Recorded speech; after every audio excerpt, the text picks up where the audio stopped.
The autumn light came to the window in thin strips, falling across a floor that was almost entirely occupied. Textbooks pushed toward one corner, a stack of 17 magazines beside the bed, a cassette tape case left open on the carpet with the tape wound back carefully by hand. It was sometime in the early 1980s, a Saturday morning in October, in a suburb of no particular distinction somewhere in Ohio or Pennsylvania, or the outer residential ring of any mid-sized American city. The bedroom smelled of Aqua Net hairspray and something floral, a drugstore perfume, applied the evening before and not yet faded. From downstairs came the low, indistinct sound of a television left on in an empty room. The girl who slept here was somewhere between 14 and 17 years old, which in the 1980s was a particular kind of age, old enough to hold a part-time job at the shopping mall, young enough to still require a parent's signature on a school permission slip, and positioned at the center of a consumer economy that had, over the previous decade, become systematically and very specifically interested in her. She attended a public high school, owned a radio, shared a telephone with the rest of the family, and carried somewhere between $20 and $40 of her own money at any given moment. In the language of the market researchers who had begun to study her with some precision, she was a member of the teen consumer demographic, and almost everything in that bedroom, the magazines, the posters on the wall, the hairspray on the carpet, had been designed, priced, and distributed with a thorough understanding of exactly who she was and what she might be persuaded to want. What follows is an account of what her daily life actually looked like across the years between 1980 and 1989. The schools, the friendships, the jobs, the fashions, the music, and the quieter pressures that ran beneath the surface of an era that spent considerable energy telling teenage girls who they ought to be. For those who find this channel useful in the slower hours of the evening, a subscription keeps it available for the next restless night. The bedroom that a teenage girl occupied in the early 1980s was not simply a room. It was, in the most material sense possible, a physical record of every commercial system that had taken sustained interest in her since she reached approximately the age of 12 or 13. And those systems have been numerous, increasingly coordinated, and precise in their knowledge of who she was. The walls told the first part of the story. Posters were fixed to them with a careful devotion usually reserved for more permanent installations. Photographs of musicians and television actors torn with some precision from the interior pages of Tiger Beat or Bop magazine, and arranged according to a logic that was partly aesthetic and partly social, because the images a girl displayed in her room communicated something to the friends who visited about what kind of person she was, what she valued, and where she stood instead of. Informal hierarchies that the school day formalized but did not invent. A photograph of Duran Duran, the Birmingham group whose 4 members appeared so frequently in the pages of Tiger Beat through 1982 and 1983 that the magazine's editors treated them almost as permanent staff, might occupy the central position on the wall above a desk. Beside it, slightly overlapping, a photograph of a younger television actor. And beside that, a poster acquired not from a magazine, but from a mall shop selling novelty goods, its corners held by 4 small pieces of adhesive putty in the colors of the era. Tiger Beat, a monthly publication based in Los Angeles, had been in circulation since 1965, but in the early years of the 1980s it found both a readership and a commercial purpose that suited it with particular precision. The magazine carried interviews with recording artists and television performers, but its essential function in the life of its readers was curatorial rather than journalistic. It told them which figures were worth caring about, in what proportion, and through what objects, including which photographs, which posters, and which novelty items available for purchase by mail order from a coupon tucked near the back pages. Bop magazine, founded in 1983, occupied a closely related position in the informal hierarchy of publications aimed at teenage girls, its pages slightly glossier and its editorial voice calibrated to a reader who might be a year or 2 younger than Tiger Beat's primary audience. Both publications operated on a model that was only partly about entertainment coverage. Their primary commercial function was a mediation of desire,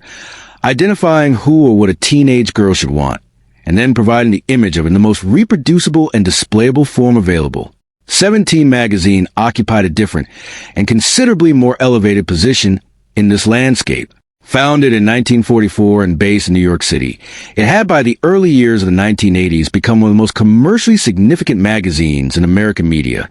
carrying a monthly readership of approximately 15 million in its mid-decade peak, a figure that represented a very high proportion of all teenage girls and living in the United States. Its editorial mission combined fashion and beauty coverage with occasional pieces on college admission, career possibilities, and health matters, but the pages of the magazine were sustained financially by advertising. And the advertisers who purchased space were, without exception, companies that sold products directly to teenage girls. Cosmetics, clothing, acne treatments, menstrual hygiene products, hair preparations, and soft drinks filled the advertising columns, which in peak issues of the mid-decade occupied more than half of the total page count. The editorial content and the commercial content were not simply adjacent to each other. They were in deliberate and mutually reinforcing alignment. The articles told a reader what she should look like, and the advertisements told her what to purchase in order to arrive there. The stacks of magazines in a teenage girl's bedroom were therefore not casual accumulations, whatever they might have appeared to be to a parent passing through. They constituted something closer to a reference library, or more precisely, a curriculum running in parallel to the one conducted 5 days a week at school, with its own subject matter, its own authorities, and its own assessment of what a student was expected to know. A girl might not have been able to articulate this relationship in those terms,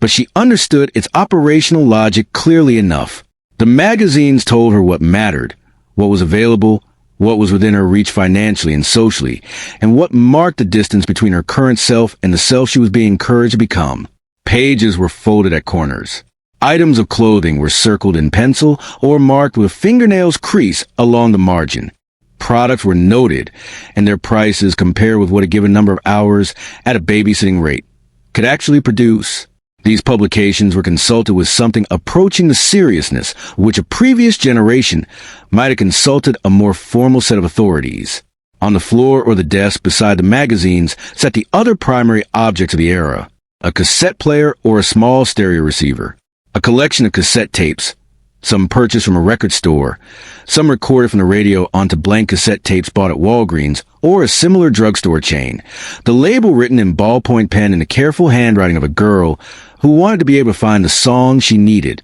The Columbia House Record Club, operated by Columbia Records and headquartered in Terre Haute, Indiana, had by the early 1980s become one of the primary means through which teenagers in suburban and rural areas acquired recorded music at prices their earnings could support. Its introductory offer, 11 albums or cassette tapes for 1 cent, with the contractual obligation to purchase a specified number of additional recordings at standard prices over the following 12 months, was among the most effective direct mail marketing campaigns in the history of American retail,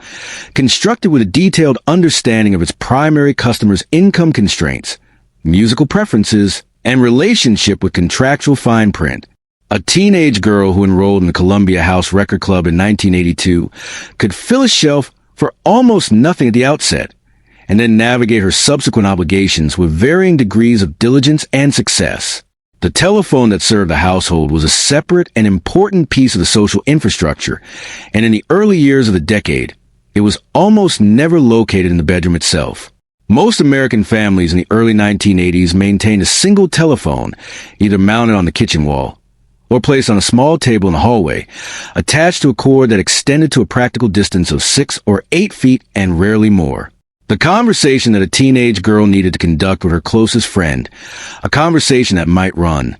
depending on the urgency of the subject matter, between 45 minutes and 2 hours, therefore had to be conducted within earshot of at least one family member who might or might not make an effort to appear uninterested in what was being said. The cord that just reached around the corner and into the hallway closet, allowing the door to close on approximately 3/4 of the conversation,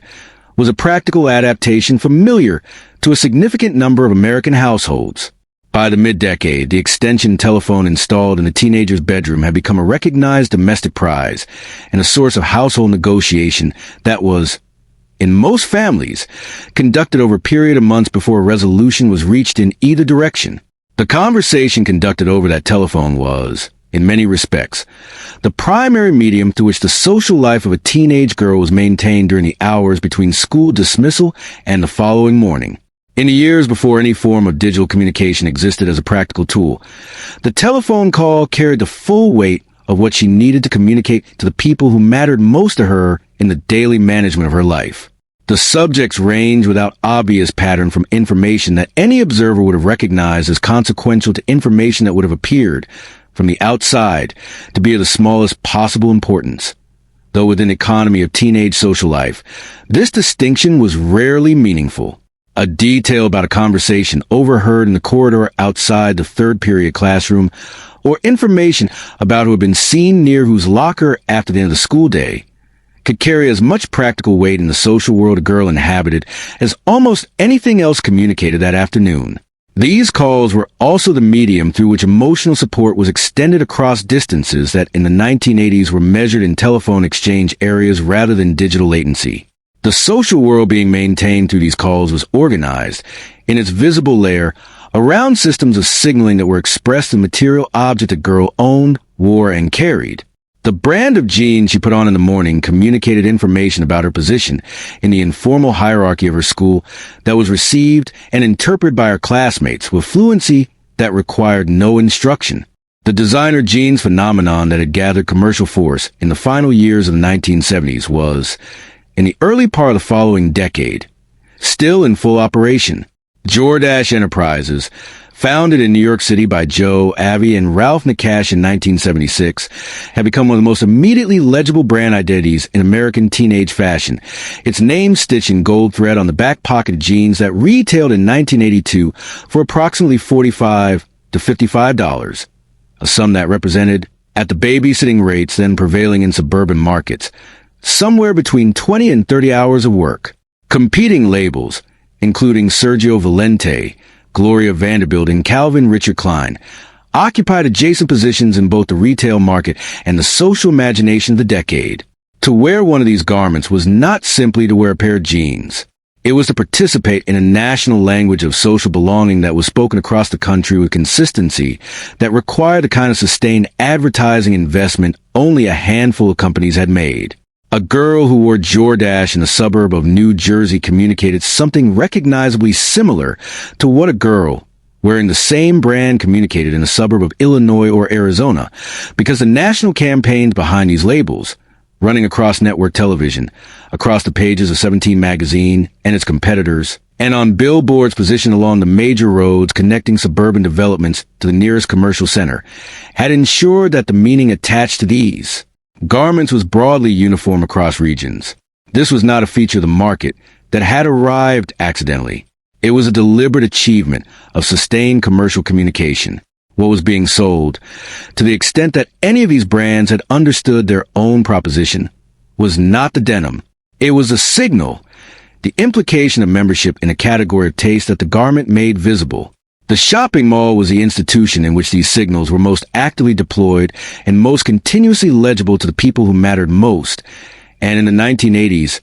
the American enclosed shopping mall occupied a position of social and commercial authority that it has not held since. By 1985, the average enclosed American mall contained between 60 and 150 individual retail establishments, and approximately one new enclosed mall opened somewhere in the United States every week during the years of peak construction activity. The total number of enclosed malls in the country grew from approximately 1,000 in 1975 to more than 2,000 by 1990. And for the teenage girls who lived within a reasonable driving distance of one, which, in suburban America, encompassed a large majority of this population, the mall was not primarily experienced as a place one went to purchase specific goods. It was a primary institution of discretionary social time on a Saturday afternoon. It was a destination arrived at by car, navigated in the company of one or several friends, and departed from 2 or 3 hours later with purchases that were often modest in value and sometimes entirely absent. The Sherman Oaks Galleria, which opened in Sherman Oaks, California in 1980, had become by the middle of the decade one of the most culturally recognizable shopping malls in the country, partly for the specificity of its Southern California suburban demographic, and partly for its appearance in several widely distributed films of the era. The Eastland Mall in Columbus, Ohio, served a different population in a very different economic setting, and occupied no comparable position in the cultural imagination, but all for the teenage girls who spent their Saturday afternoons within an experience that was, in its essential structure, substantially similar to the one available at any other enclosed mall in the country. This was not coincidental. The enclosed American shopping mall of the 1980s had been designed, at the level of its architecture and commercial organization, to produce an experience that was as uniform as possible across locations and as thoroughly insulated as possible from the variability of the world outside its walls. The fluorescent lighting maintained at the same intensity regardless of the season. The climate control that made a July afternoon feel indistinguishable from January. The anchor stores, placed at each end of the central corridor with specialty retail arranged in the passages between them,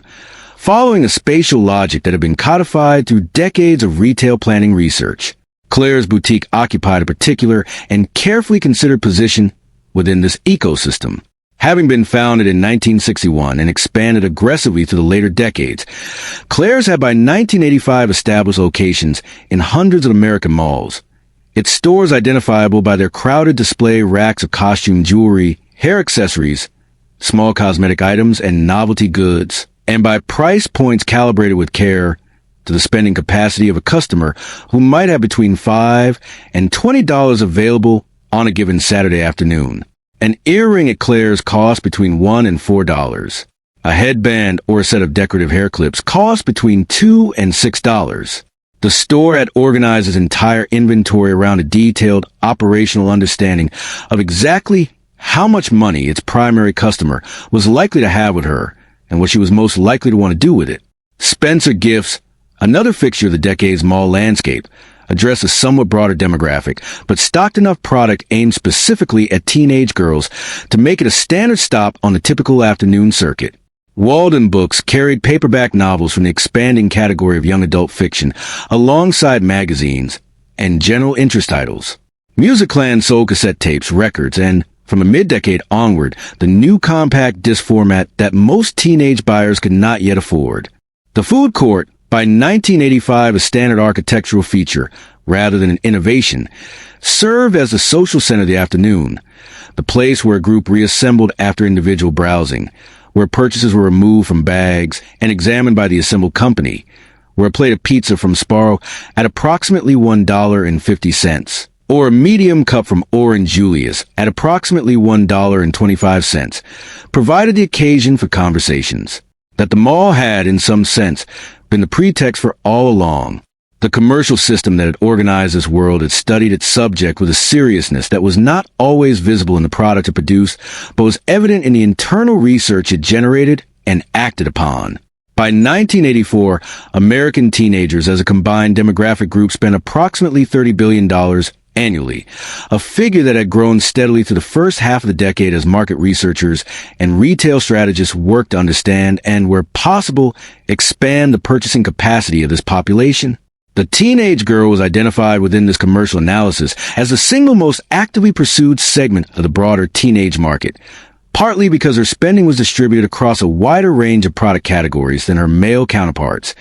encompassing clothing, cosmetics, recorded music, and accessories rather than concentrating primarily in electronics or sporting equipment, and partly because her documented influence over household purchasing more broadly had been established in a series of market research studies conducted in the late 1970s and the early years of the new decade. A teenage girl's expressed preference for a brand of shampoo or a flavor of breakfast cereal could, research indicated, exert measurable influence on the purchasing decisions of the household in which she lived, which made her commercially interesting not merely as an individual consumer, but as a point of entry into the larger family economy. What this meant in the daily experience of the girl moving through that world was that the commercial environment surrounding her had been assembled with knowledge of her habits, her preferences, her particular anxieties, and her disposable income that was far more detailed and carefully maintained than she was likely to have recognized. The magazines in her bedroom, the stores she moved through at the mall on Saturday afternoons, the advertisements running on the television in the family living room, the price points of every item she picked up and considered.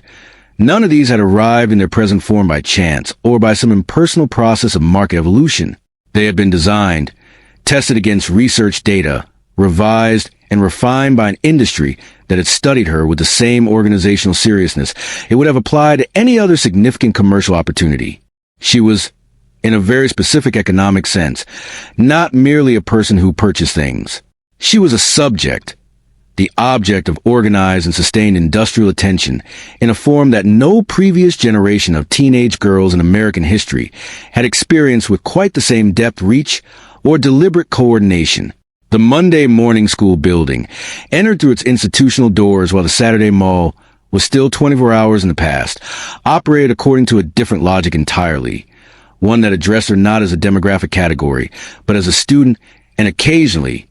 with varying conviction, as something approaching a full participant in the civic life of her country. The building communicated something before any lesson began. A public high school in the early 1980s was typically a 1- or 2-story structure of brick or poured concrete, constructed during the school building expansion of the 1950s and 60s to serve suburban populations that had grown faster than the civic infrastructure designed to support them. The corridors were long and fluorescent lit,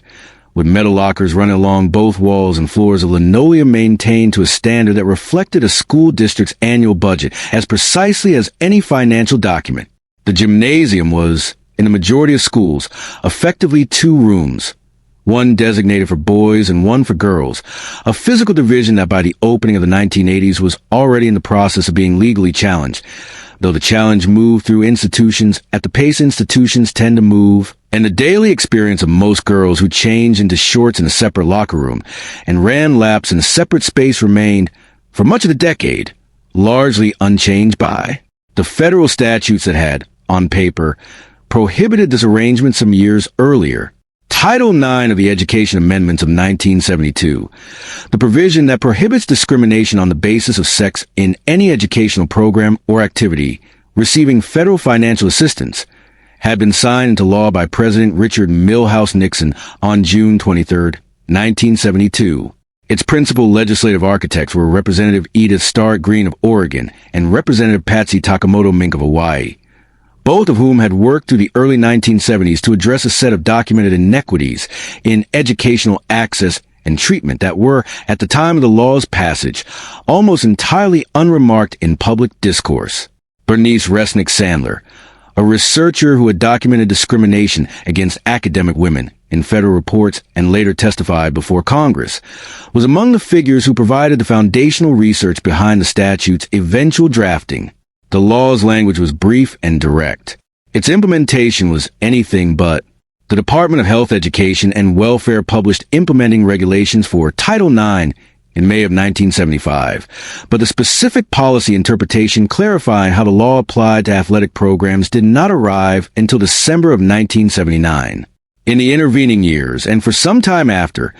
the practical effect of the law on the daily experience of a teenage girl attending a public high school depended almost entirely on the willingness of her specific school district to enforce requirements that the federal government had not yet made clearly mandatory. When the Department of Education,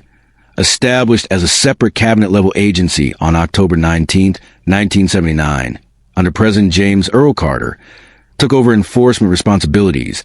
the pace of implementation began to accelerate, though unevenly and with considerable resistance from athletic programs that had long operated under a different set of assumptions about whose participation mattered and whose programs warranted investment. The numbers documented by the National Federation of State High School Associations told a portion of the story in terms that required little interpretation. In the academic year 1971 to 1972, approximately 294,000 girls participated in organized high school athletics across the United States. By 1984, that figure had grown to approximately 1,800,000, an increase of more than 500% over 13 years,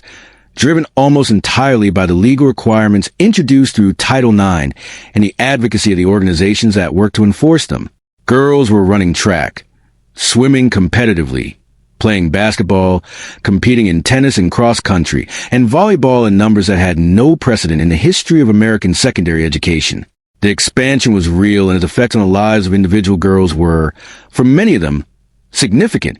A girl who ran cross-country in suburban Ohio in 1983 had an institutional structure available to her that simply had not existed for her counterpart a decade earlier. The classroom, as opposed to the gymnasium, presented a different and less clearly bounded set of questions. David Sacker and Myra Sacker, researchers at the American University in Washington, who spent much of the 1980s conducting systematic observations of classroom dynamics in American schools, documented a pattern that was consistent enough across settings and grade levels to be described as structural rather than individual. Teachers, including female teachers, called on boys more frequently than girls during the course of an ordinary class period. When boys gave incorrect answers, teachers more often engaged with the error, offered correction, and encouraged further thinking. When girls gave incorrect answers, teachers more often simply moved on. The feedback boys received, even critical feedback, tended to be more specific and more instructive than the feedback offered to girls, which tended toward brief acknowledgement or equally brief dismissal. A girl sitting in a classroom in 1983 could experience this pattern without being able to name it. It was simply the texture of how a school day felt, the background rate of attention and inattention she had learned to work around. Academic tracking, the practice of sorting students into different instructional pathways based on assessments of ability and predicted performance,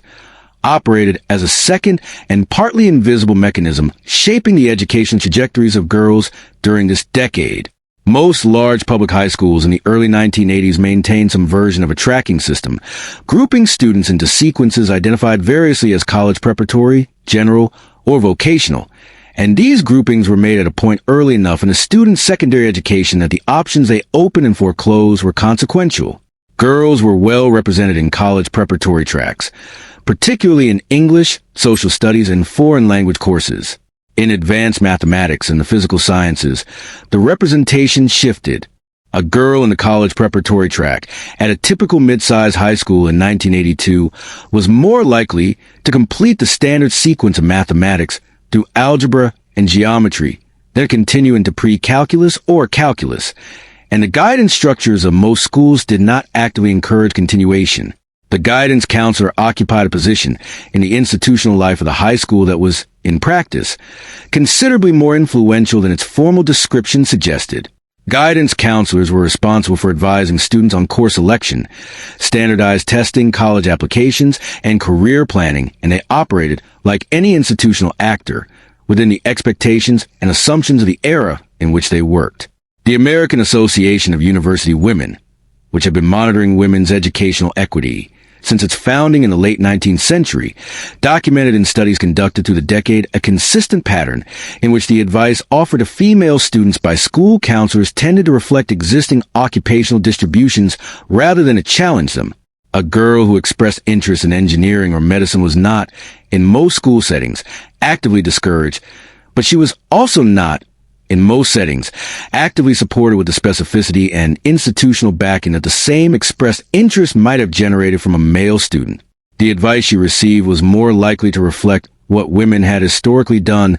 than what she personally might be capable of. Outside the school building,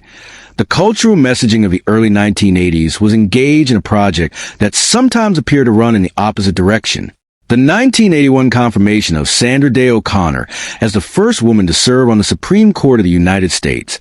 announced by President Ronald Wilson Reagan on July 7 of that year, and confirmed by the Senate 99 votes to 0 on September 25th,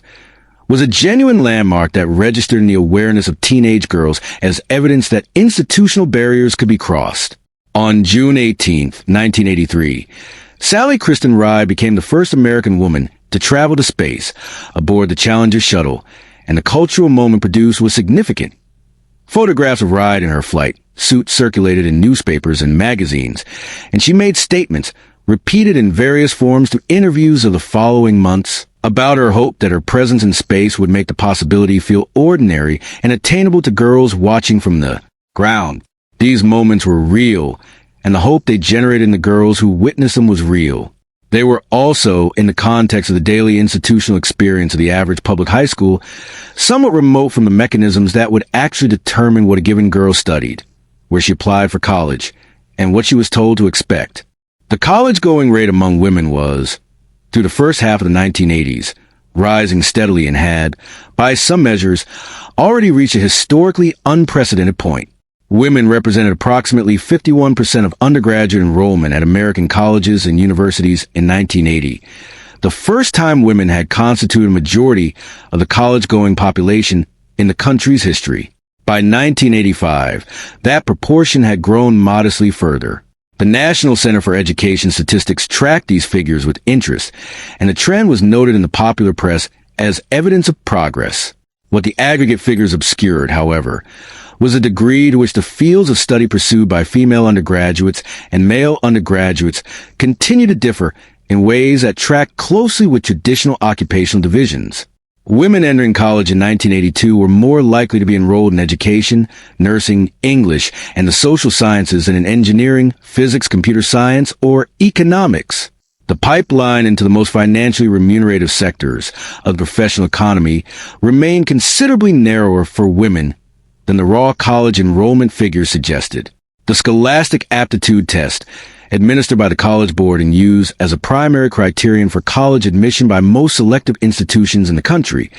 carried its own documented pattern of gender disparity during this period. In 1983, male test takers averaged approximately 39 points higher than female test takers on the mathematics section of the examination, a gap that had been consistent over several years of data collection and had generated ongoing controversy about whether the test was measuring genuine differences in mathematical preparation or something else. A difference in how boys and girls have been taught to engage with timed, standardized assessments of the type the Scholastic Aptitude Test represented. Researchers associated with the College Board and with independent educational institutions studied the gap through the decade without arriving at a consensus explanation, though the research consistently found that the gap was not fully explained by differences in the mathematics courses the two groups had taken. Girls who had completed identical coursework to their male counterparts scored, on average, below those counterparts on the mathematics portion of the test. The National Merit Scholarship Program, which used a preliminary Scholastic Aptitude Test as its primary selection instrument, produced a demographic outcome during the early 1980s that made the disparity concrete in terms of financial consequence. Girls who took the preliminary Scholastic Aptitude Test in the 1982 and 1983 testing years qualified for national merit recognition at substantially lower rates than their male counterparts who had, by measures of academic performance in coursework, performed at comparable levels. Advocacy organizations, including the American Association of University Women, challenged this outcome as evidence of systematic bias in the test design. The College Board disputed the characterization. The scholarships, in the interim,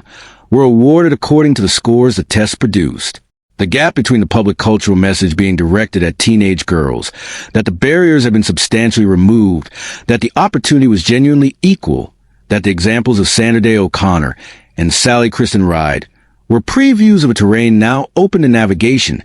and the institutional daily reality in which those girls actually move was not the product of deliberate deception. Most of the people operating the institutional systems that produce these outcomes, the teachers, the counselors, the test administrators, the scholarship selection committees, would not have described themselves as limiting the possibilities available to girls in their care. The gap existed at the level of assumption, expectation, and accumulated institutional habit, rather than at the level of stated intention. A guidance counselor in a suburb of Michigan in 1983 who advised a girl with strong academic performance to consider nursing or teaching was drawing on the genuine social reality she had observed over years of practice. The reality of where women had, in fact,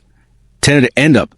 without asking whether her advice was part of what perpetuated the pattern she was observing. The consumer culture that had constructed the world surrounding these girls outside school hours was not indifferent to the educational ambitions being cultivated within them, and the relationship between the two was more complicated than it first appeared. The women's professional advancement narrative of the early 1980s had been absorbed by the advertising industry with considerable speed, and by 1982 and 1983, a substantial body of commercial communication was directed at women who were understood to be pursuing careers, selling them the clothing, the cosmetics, the organizational tools, and the self-improvement resources appropriate to that pursuit. The message that a woman could have a career and a family and a well-managed appearance and a modern home was not, primarily, a message produced by the women's movement. It was a message produced by the industries that stood to benefit commercially from the expansion of women's purchasing power and from the creation of new categories of need that professional women could be sold remedies for. A teenage girl absorbing this message through the pages of 17 magazine was receiving, simultaneously, a form of encouragement and a very specific set of instructions about what the encouraged woman should look like and what she should own. The public high school and the shopping mall, which appeared on the surface to be entirely different kinds of institutions serving entirely different functions, were therefore connected at a level that was not obvious in the daily experience of the girl who moved between them. The school was, among other things, a sorting mechanism, directing students through its tracking systems, its counseling practices, and its standardized assessments toward particular positions in the adult economy. The mall was, among other things, a preview of those positions, not only as a consumer space, but as an employer, since a significant number of the girls who spent their Saturday afternoons circulating through its stores had returned on weekday afternoons and weekend mornings to stand behind its counters and fold its merchandise, contributing labor to the retail economy that served them in one capacity while employing them in another capacity at wages that reflected very precisely the value the labor market placed on young female workers. It is to that working life and to the body that the decade asked those workers to present to the world that the story turns. The body that the decade asked a teenage girl to present to the world was, in the early 1980s, a subject of commercial interest so intense and so precisely organized that it had generated entire new industrial categories to address it. The aerobics movement, which had gathered force through the late 1970s and arrived in its most visible and commercially organized form at the opening of the new decade, represented one of the clearest examples of how a fitness practice in a consumer market could be constructed simultaneously and in mutual support, so that the desire to be physically active and the desire to purchase the equipment, clothing, and media associated with physical activity became, in the daily experience of the women and girls pursuing them, nearly indistinguishable from each other. Jane Seymour Fonda, the actor whose political and cultural visibility through the 1970s had made her one of the most recognized women in American public life,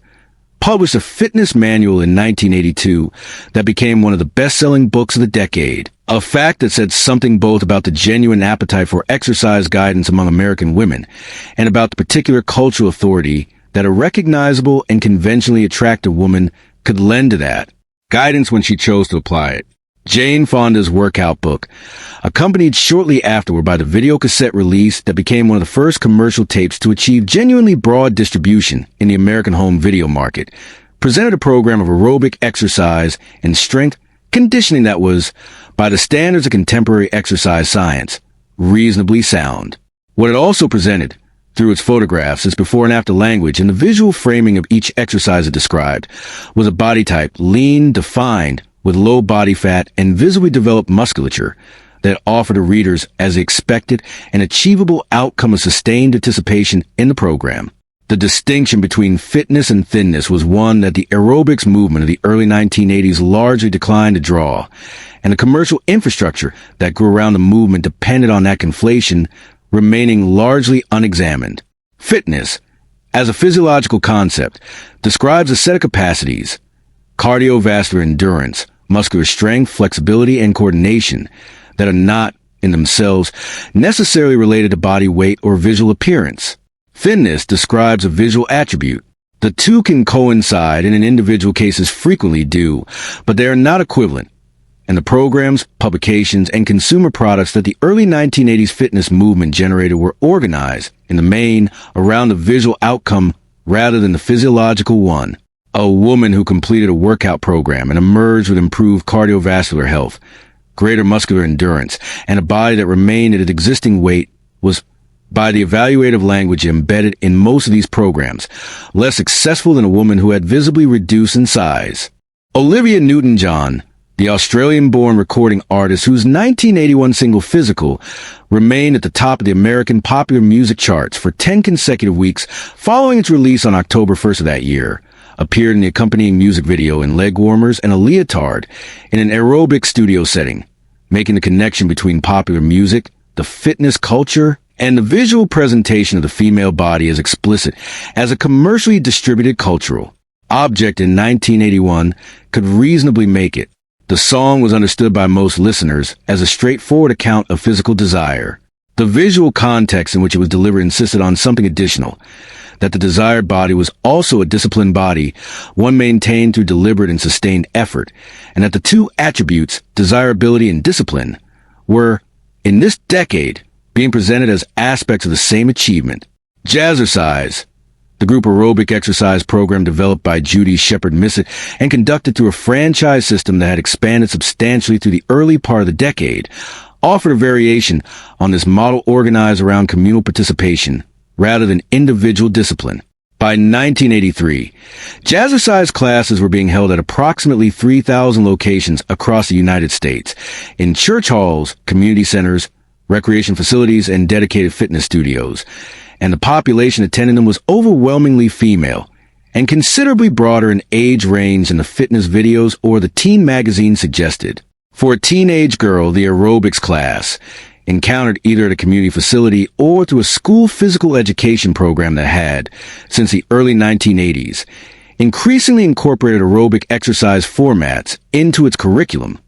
represented a space where physical activity and the management of physical appearance were presented not as related goals, but as a single unified one. The leotard and leg warmer combination,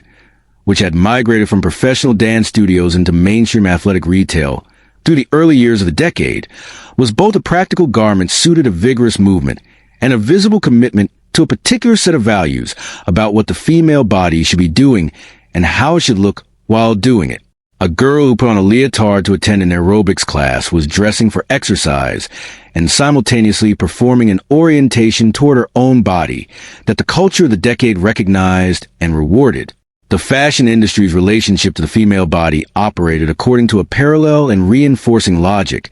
and its commercial consequences at the teenage level were considerably more direct. Calvin Richard Klein's advertising campaigns for his denim line, photographed by the photographer Richard Avedon and featuring the actor Brooke Shields at the age of 15 in 1980, had established a visual vocabulary for designer jeans that connected the garment explicitly and deliberately to the question of how the female body presented itself to public view. The campaign's most widely reproduced print advertisement included the line attributed to Shields that nothing came between her and her Calvin Klein jeans, a sentence that operated on several levels simultaneously, and that ran in magazines and on billboards through 1980 and 1981, reaching an audience whose youngest members were encountering branded fashion communication for the first time. A pair of Calvin Klein jeans retailed in 1982 for approximately $40 to $50. An unbranded equivalent. A pair of denim jeans purchased from a mid-market retail chain without a recognizable name stitched to the back pocket cost approximately $12. The premium attached to the branded garment was not, in any straightforward accounting, a premium for superior construction or materials. It was a premium for participation in a visual language that the brand had established through advertising, and the advertising had established that language by associating the garment with a body type and a physical relationship to clothing. The suggestion of nothing between the skin and the denim, that functioned as both a commercial proposition and an aspiration. The beauty industry that addressed a teenage girl from multiple directions simultaneously, to the magazine pages she turned at home, to the mall store she browsed on Saturday afternoons, and through the drugstore shelves she passed on ordinary weekday errands, had through the first half of the decade assembled a product landscape built on a foundational premise that the female face and body required continuous correction and maintenance to approach an acceptable standard. Aquanet hairspray, manufactured by the Lorna Company and stocked at virtually every American drugstore and supermarket through the decade, was among the most widely purchased grooming products available. Its aerosol cans identifiable on bathroom shelves and bedroom dressers in homes across the country. The high volume, extensively teased and lacquered hairstyles that characterized the early to mid-decade required both skill in execution and a quantity of Aquanet that was, by any later measure of respiratory or environmental concern, considerable. Maybelline, headquartered in Memphis, Tennessee, and CoverGirl, a brand owned by Noxel Corporation and manufactured in Hunt Valley, Maryland, competed actively for the cosmetic spending of teenage girls through drugstore shelf placement, magazine advertising, and long-running television campaigns. CoverGirl's advertising, in particular, featured models and actors photographed under professional studio lighting conditions and subject to professional retouching processes before the resulting images appeared in print, a standard of appearance that the product being advertised was not, in ordinary domestic use, capable of producing, though the advertising made no effort to clarify this distinction. Vidal Sassoon, the British hairdresser whose company had expanded to the 1970s into a global brand encompassing shampoos, conditioners, and styling preparations, ran a series of television advertisements through the early 1980s built around the slogan that if the consumer did not look good, Vidal Sassoon did not look good. The formulation was clever in its appearance of mutuality. It suggested a shared stake, a partnership between the brand and the individual whose appearance was in question. In practice, it operated as a clean transfer of the entire weight of the appearance obligation to the consumer, framed as a promise rather than a demand. Clairol, a division of Bristol-Myers Company and one of the largest hair product manufacturers in American consumer goods, marketed its hair coloring and treatment lines to teenage girls through campaigns that presented the management of hair coloring condition as a basic and expected component of female self-presentation rather than a discretionary cosmetic choice. The cumulative density of these commercial messages, encountered across television, magazines, and point-of-sale displays that covered nearly every surface in the retail spaces a teenage girl regularly occupied,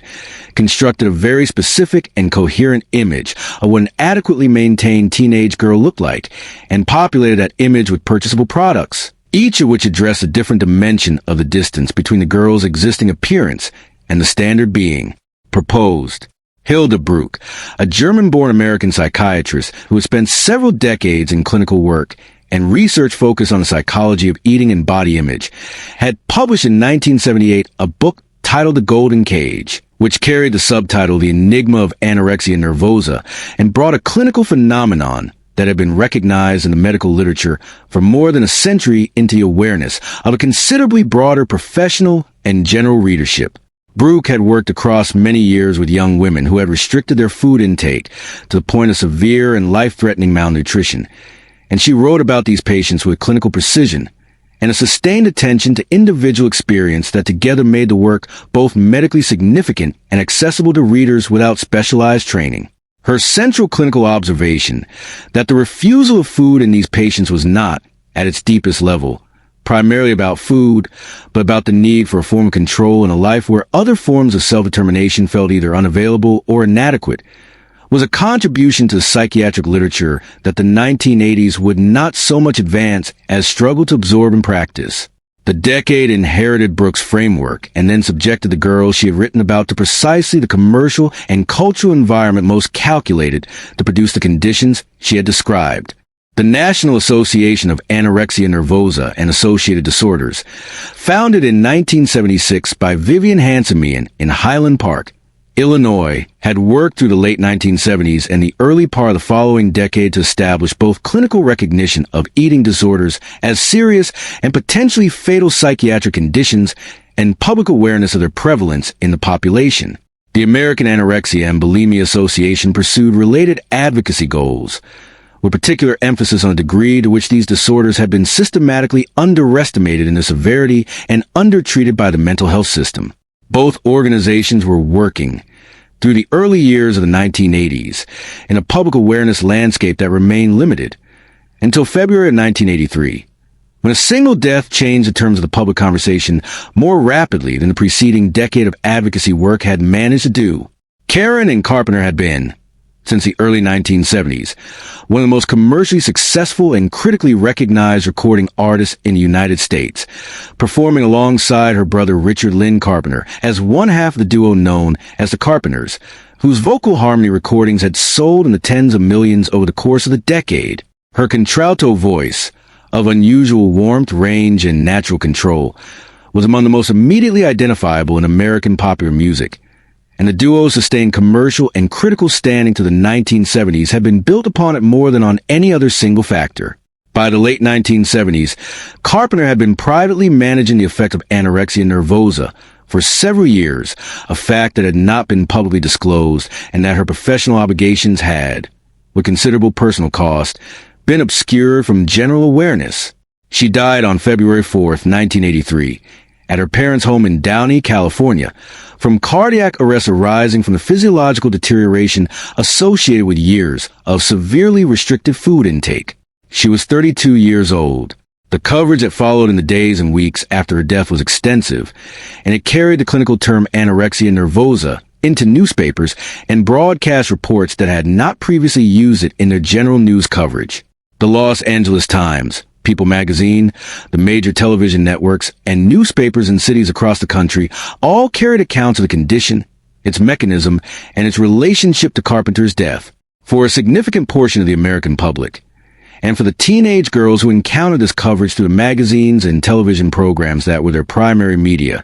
it was the first time they had encountered a detailed explanation of what anorexia nervosa actually was and how it caused physical harm. The coverage was not, in all its forms, without its own complications. Many reports place considerable emphasis on the visible changes in Carpenter's weight over her final years, replicating the act of reporting on the disorder some of the same visual attention to the female body that had contributed to the cultural environment in which the disorder developed. But the awareness produced was real. The National Association of Anorexia Nervosa and Associated Disorders documented a measurable increase in calls to its helpline in the months following February of 1983. From individuals seeking information about the condition, and from family members who had recognized in the published descriptions something they had been watching in someone close to them. A 1984 clinical study estimated that approximately 1 in 200 American women suffer from anorexia nervosa severe enough to meet formal diagnostic criteria,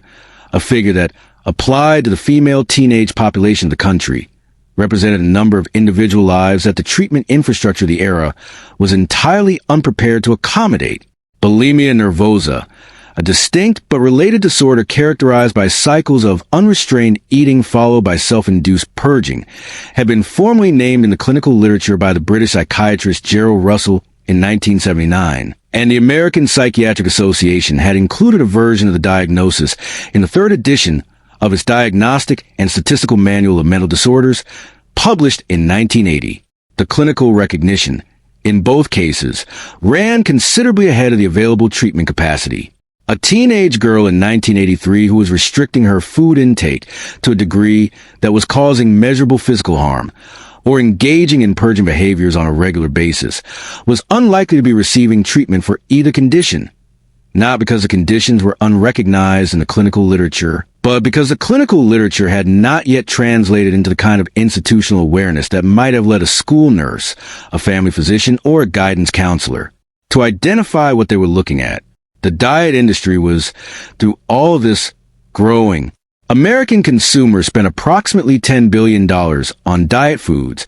meal replacement products, commercial weight loss programs, and appetite management preparations in 1985, a figure that had increased steadily through the first half of the decade as the fitness culture and the fashion industry worked in parallel to establish a visual standard for the female body that the natural physiology of the majority of women did not produce. Tab, the diet cola manufactured by the Coca-Cola Company, occupied a position in the cultural landscape of the early part of the decade that its calorie count alone did not explain. It was understood by its primary consumer base and by the advertising directed at that base as the appropriate drink of a woman who was managing herself. And its pink was a kind of social signal readable in the same vocabulary as a pair of designer jeans or a Vidal Sassoon conditioner on a bathroom shelf. Diet Coke, launched by the Coca-Cola Company in July of 1982, quickly became one of the best-selling beverages in the country. Its expansion accelerated by the Food and Drug Administration's approval of aspartame as a sweetener for carbonated beverages in 1983. And it brought the zero-calorie soft drink from a niche product associated with medical dietary management into the center of mainstream consumer culture. Weight Watchers International expanded its group meeting programs through the decade, its centers in strip malls and church halls becoming a familiar feature of suburban American life, visible and unremarkable. Background evidence of girls who grew up near them that the management of body weight was, for women, a permanent and expected project rather than a response to a temporary condition. The commercial logic sustaining this landscape was, in its essential structure, self-perpetuating in a way that required no conspiracy to maintain and no deliberate cruelty to execute. The beauty and diet industries of the early 1980s generated their revenues by addressing a gap between what women and girls look like and what they were being shown through coordinated advertising across multiple channels they should look like, and those same industries maintained that gap through the same channels they use to sell the products nominally designed to close it. A girl who bought CoverGirl foundation to address the visible texture of her own skin was purchasing the product and simultaneously purchasing the magazine that carried CoverGirl's advertising alongside editorial photographs taken under studio conditions. A girl who saved for a pair of Calvin Klein jeans was absorbing the advertising campaign that had attached those jeans to a body that the ordinary physiology of teenage girls did not reliably produce. The anxiety that the commercial environment cultivated in its primary audience was, in a structural sense, the commercial environment's most essential and durable product. Everything else it sold was, in its own logic, a remedy for that primary product. And the remedies were calibrated by long institutional experience, if not by conscious design, to be never quite sufficient to produce the resolution the advertising had proposed. The girl who completed the workout and remained unchanged, who applied the cosmetics and still saw her own face, who wore the jeans and found that they communicated something other than the advertisement had shown. She remained by the market's accounting, a consumer whose need had not yet been fully served. The music she listened to while moving through this world was being produced with an equally careful understanding of exactly what she needed to hear, and it is to that music, and to the larger media system that delivered it, that the story turns next. Music television, known from its launch by the abbreviated name MTV, began broadcasting on August 1st, 1981 at 12 minutes past midnight, with a signal reaching approximately 2.5 million cable television subscribers in the markets where the channel had secured carriage agreements. The first image transmitted was archival footage of the Apollo 11 mission, followed immediately by the first music video the channel broadcast. Video killed a radio star, a recording by the British duo The Buggles, whose lyric described the displacement of one media form by a newer one with an irony that was intentional and, as subsequent years would demonstrate, not quite adequate to what was actually underway. Within 3 years of its launch, MTV had grown from a service available to 2.5 million households to one reaching approximately 18 million cable-connected homes across the United States. By 1985, that number had expanded to approximately 31 million, a growth trajectory without clear precedent in the history of American cable television, sustained by aggressive negotiations with cable operators,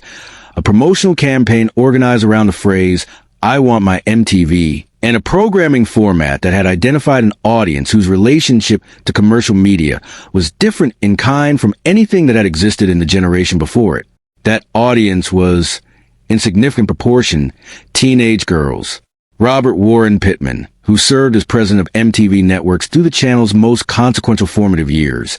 described the intended viewer in interviews conducted during the early period of the channel's operation in terms that were frank about the commercial reasoning behind the format. The population MTV was addressing had grown up with television as a constant and foundational presence, and their relationship to the interweaving of entertainment and commercial communication was, Pittman argued, different from that of any preceding generation, more fluid, more tolerant of the adjacency of advertising to content, and in some respects less inclined to experience the distinction between the two as meaningful. The practical consequence of this analysis for MTV's approach was that the channel operated with a format in which the distinction between advertising and programming was not merely blurred but functionally absent. The music videos that filled most of the broadcast schedule were, in the language of the record labels that produced and distributed them, promotional tools, instruments of commercial communication designed to sell recordings,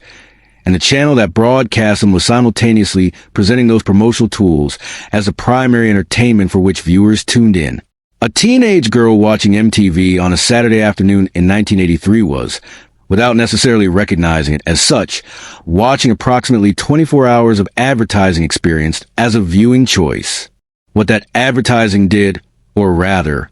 what the music video format did, operating in its dual function as promotional tool and entertainment object,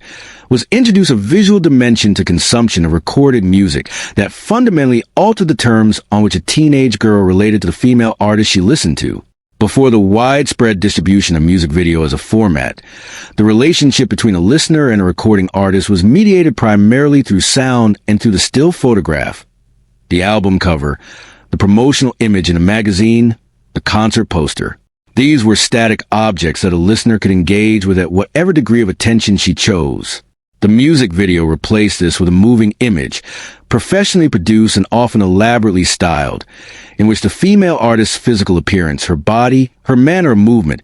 and the visual language of the world she inhabited were presented as an inseparable component of the musical work. A girl who listened to a song on a cassette tape and a girl who watched the corresponding music video on MTV were not, in any simple sense, consuming the same cultural object. The second experience included an explicit and carefully constructed visual argument about what the female artist looked like and how her appearance related to her music, her identity, and the aspirations available to the girl watching her. Madonna Louise Ciccone had arrived in New York City from Bay City, Michigan in the summer of 1978, and by 1983, she had released her debut album on Sire Records and begun the process of constructing a public image that would, over the following several years, become one of the most deliberately managed and commercially consequential in the history of American popular music. Her early videos, Holiday, Borderline, and Lucky Star, all released in the spring and summer of 1983 and broadcast with increasing frequency on MTV through the remainder of that year, present an image assembled from secondhand clothing, costume jewelry, fishnet stockings, and crucifix accessories worn in a manner that suggested familiarity with their religious, meaning alongside a refusal to be constrained by it. The image was a construction, and it was a construction that Madonna had designed with deliberateness she would acknowledge in later interviews. But for the teenage girls watching in 1983, the distinction between a constructed image and an authentic self-expression was not necessarily the most salient feature of the encounter. What the image offered was something considerably more immediate,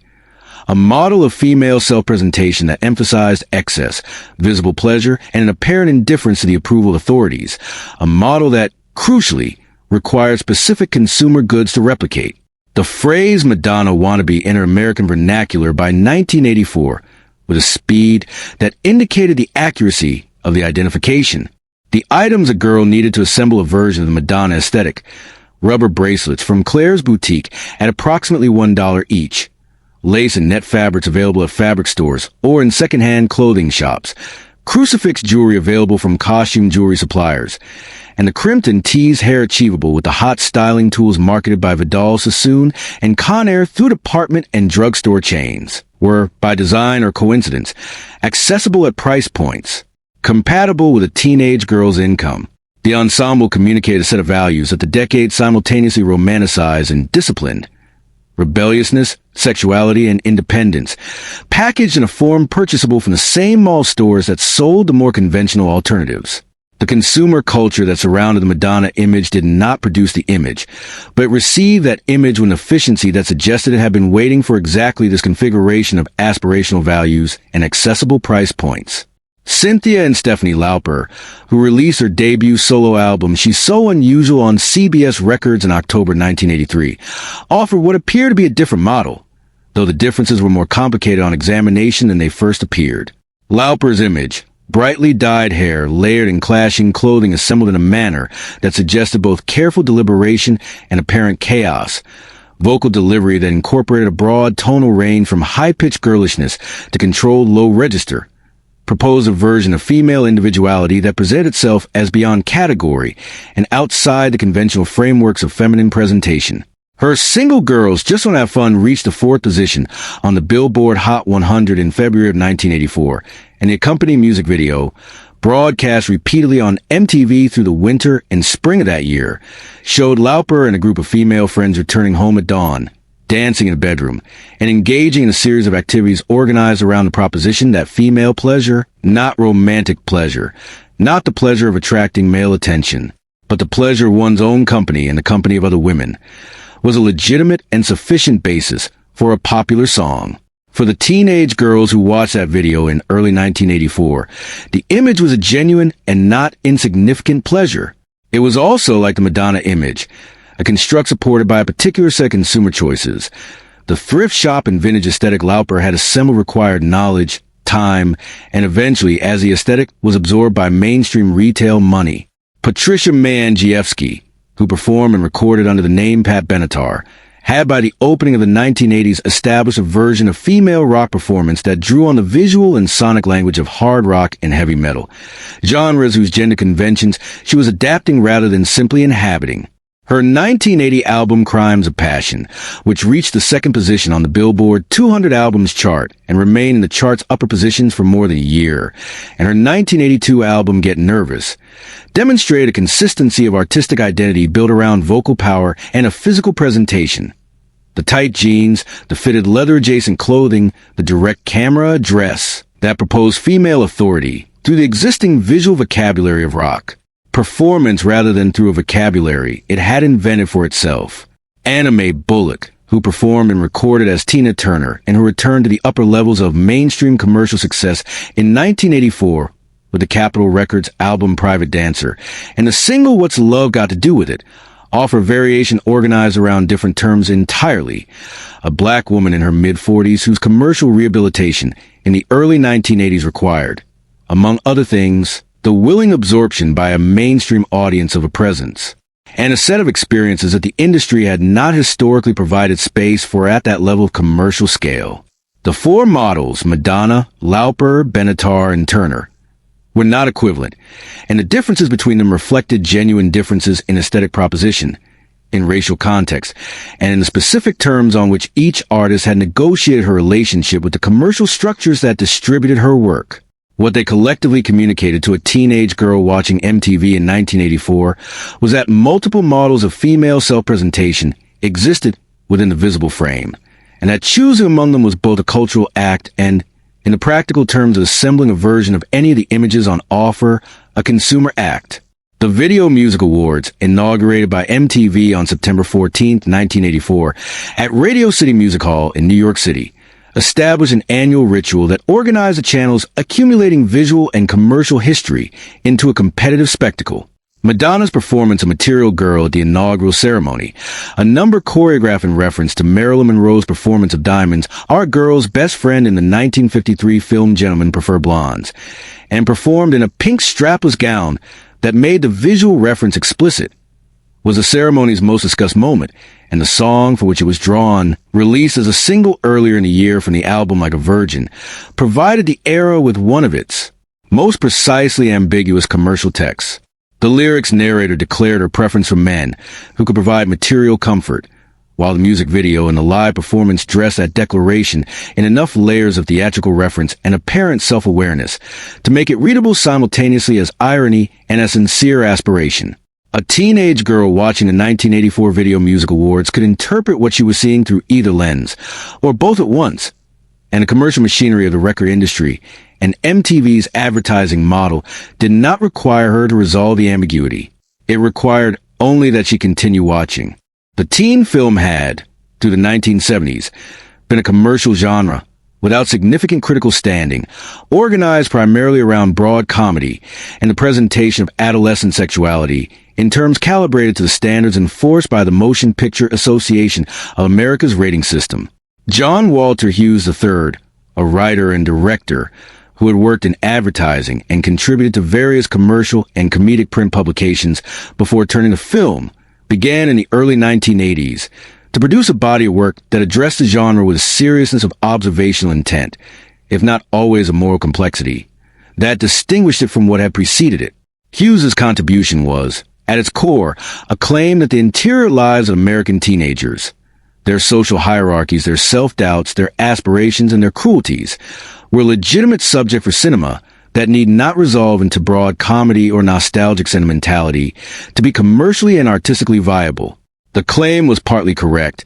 and the films it produced were sufficiently resonant with their primary audience to achieve a cultural durability that genuine comedies or genuine dramas of equivalent production circumstances rarely attained. Amy Heckerling's Fast Times at Ridgemont High, released in the summer of 1982 and based on a book of the same name by Cameron Crowe drawn from his undercover reporting at a Southern California high school, preceded the Hughes cycle and occupied a somewhat different position within the genre. The film followed several teenage characters at the fictional Ridgemont High School through a single academic year, and its treatment of female sexuality was, by the standards of the era's commercial cinema, relatively direct. The character of Stacey Hamilton, played by Jennifer Lynn Jason, navigated sexual experiences, including an unwanted pregnancy and an abortion with a matter-of-factness that most contemporary teen films decline to attempt. The film's treatment of these subjects was imperfect and not without its own complications.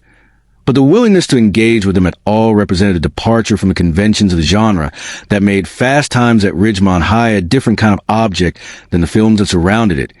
and the specific authenticity of its social observation. The jobs, the mall setting, the casual economics of teenage life in the early 1980s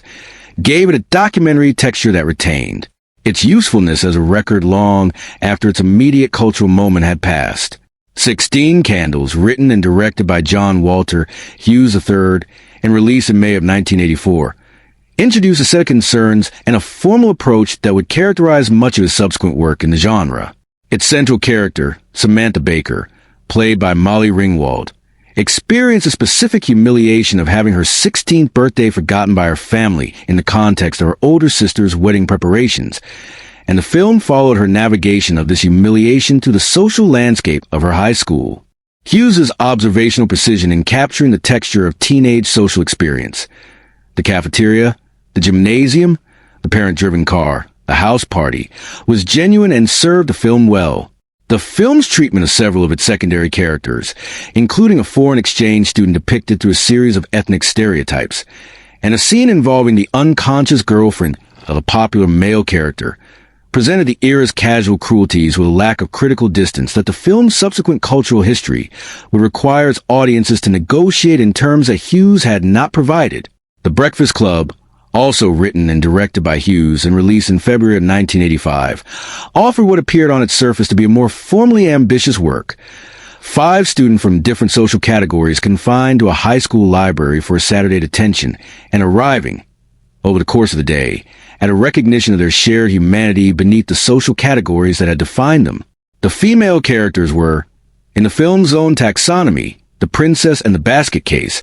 categories that reflected a set of assumptions about the kinds of teenage girl that existed and the kinds of stories worth telling about them. Claire Standish, the princess, played by Molly Ringwald, and Allison Reynolds, the basket case, played by Ally Sheedy, were drawn with a degree of internal detail that distinguished them from the mere social type holders the category names implied. But the film's resolution required Allison a makeover, a visible transformation into a more conventionally attractive version of herself. Produced in the film's final act by Claire's application of cosmetics and a different arrangement of Allison's hair before she was rendered eligible for the romantic attention of the athlete. The makeover sequence was brief,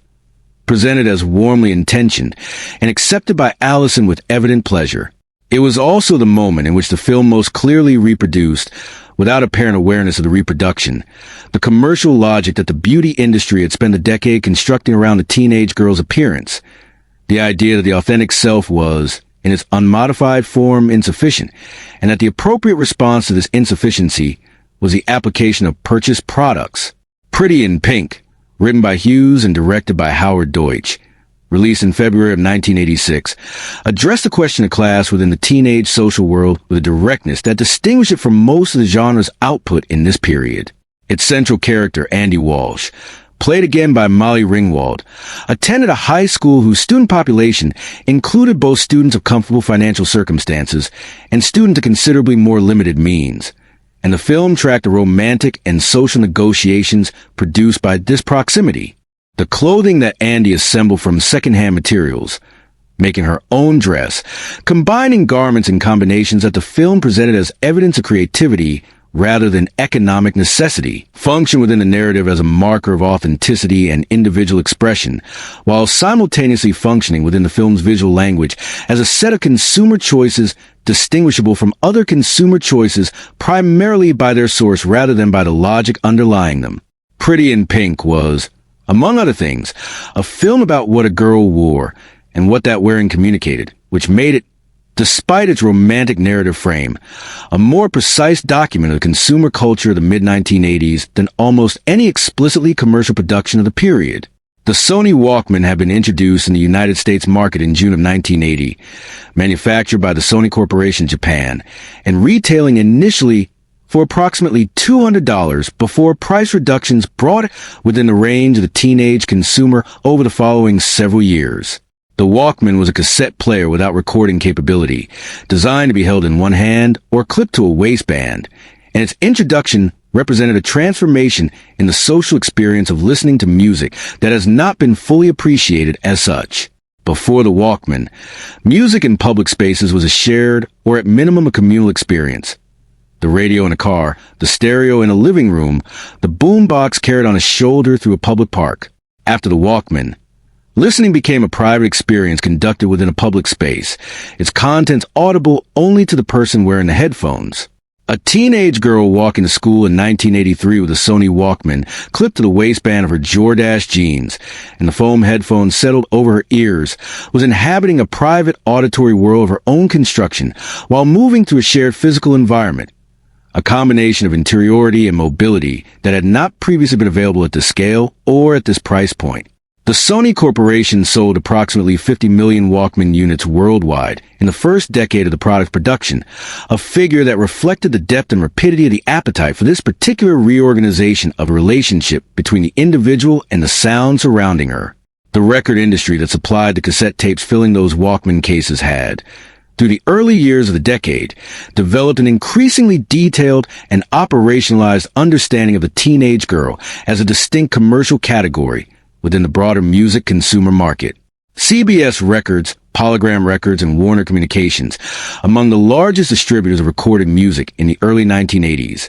each maintained market research operations that tracked purchasing patterns by age and gender with the seriousness of any consumer goods company managing multiple simultaneous product lines. A teenage girl's musical preferences were not,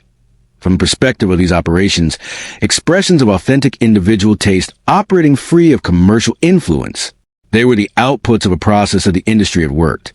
Through radio promotion, music video production and placement, concert booking, and retail positioning,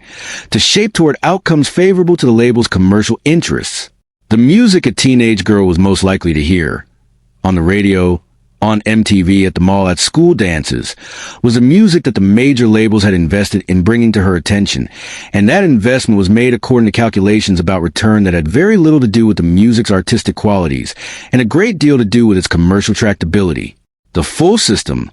the music, the films, the channel, the cassette tapes, the Walkman, the posters on the bedroom wall, was, in its cumulative effect, a media environment of extraordinary density and coordination, one that addressed a teenage girl from multiple directions simultaneously and constructed, across all those directions, a remarkably consistent argument about who she was, what she should want, and what the experience of being young and female in America in the 1980s looked and sounded like. The argument was not politically organized or consciously unified across the industries that contributed to it. It emerged from the separate and parallel workings of commercial systems that had each, independently, arrived at a detailed understanding of their primary audience and had designed their products accordingly. The girl who moved through this environment, who watched the videos, bought the cassettes, attended the films, assembled the outfits, read the magazines that reviewed all of the above,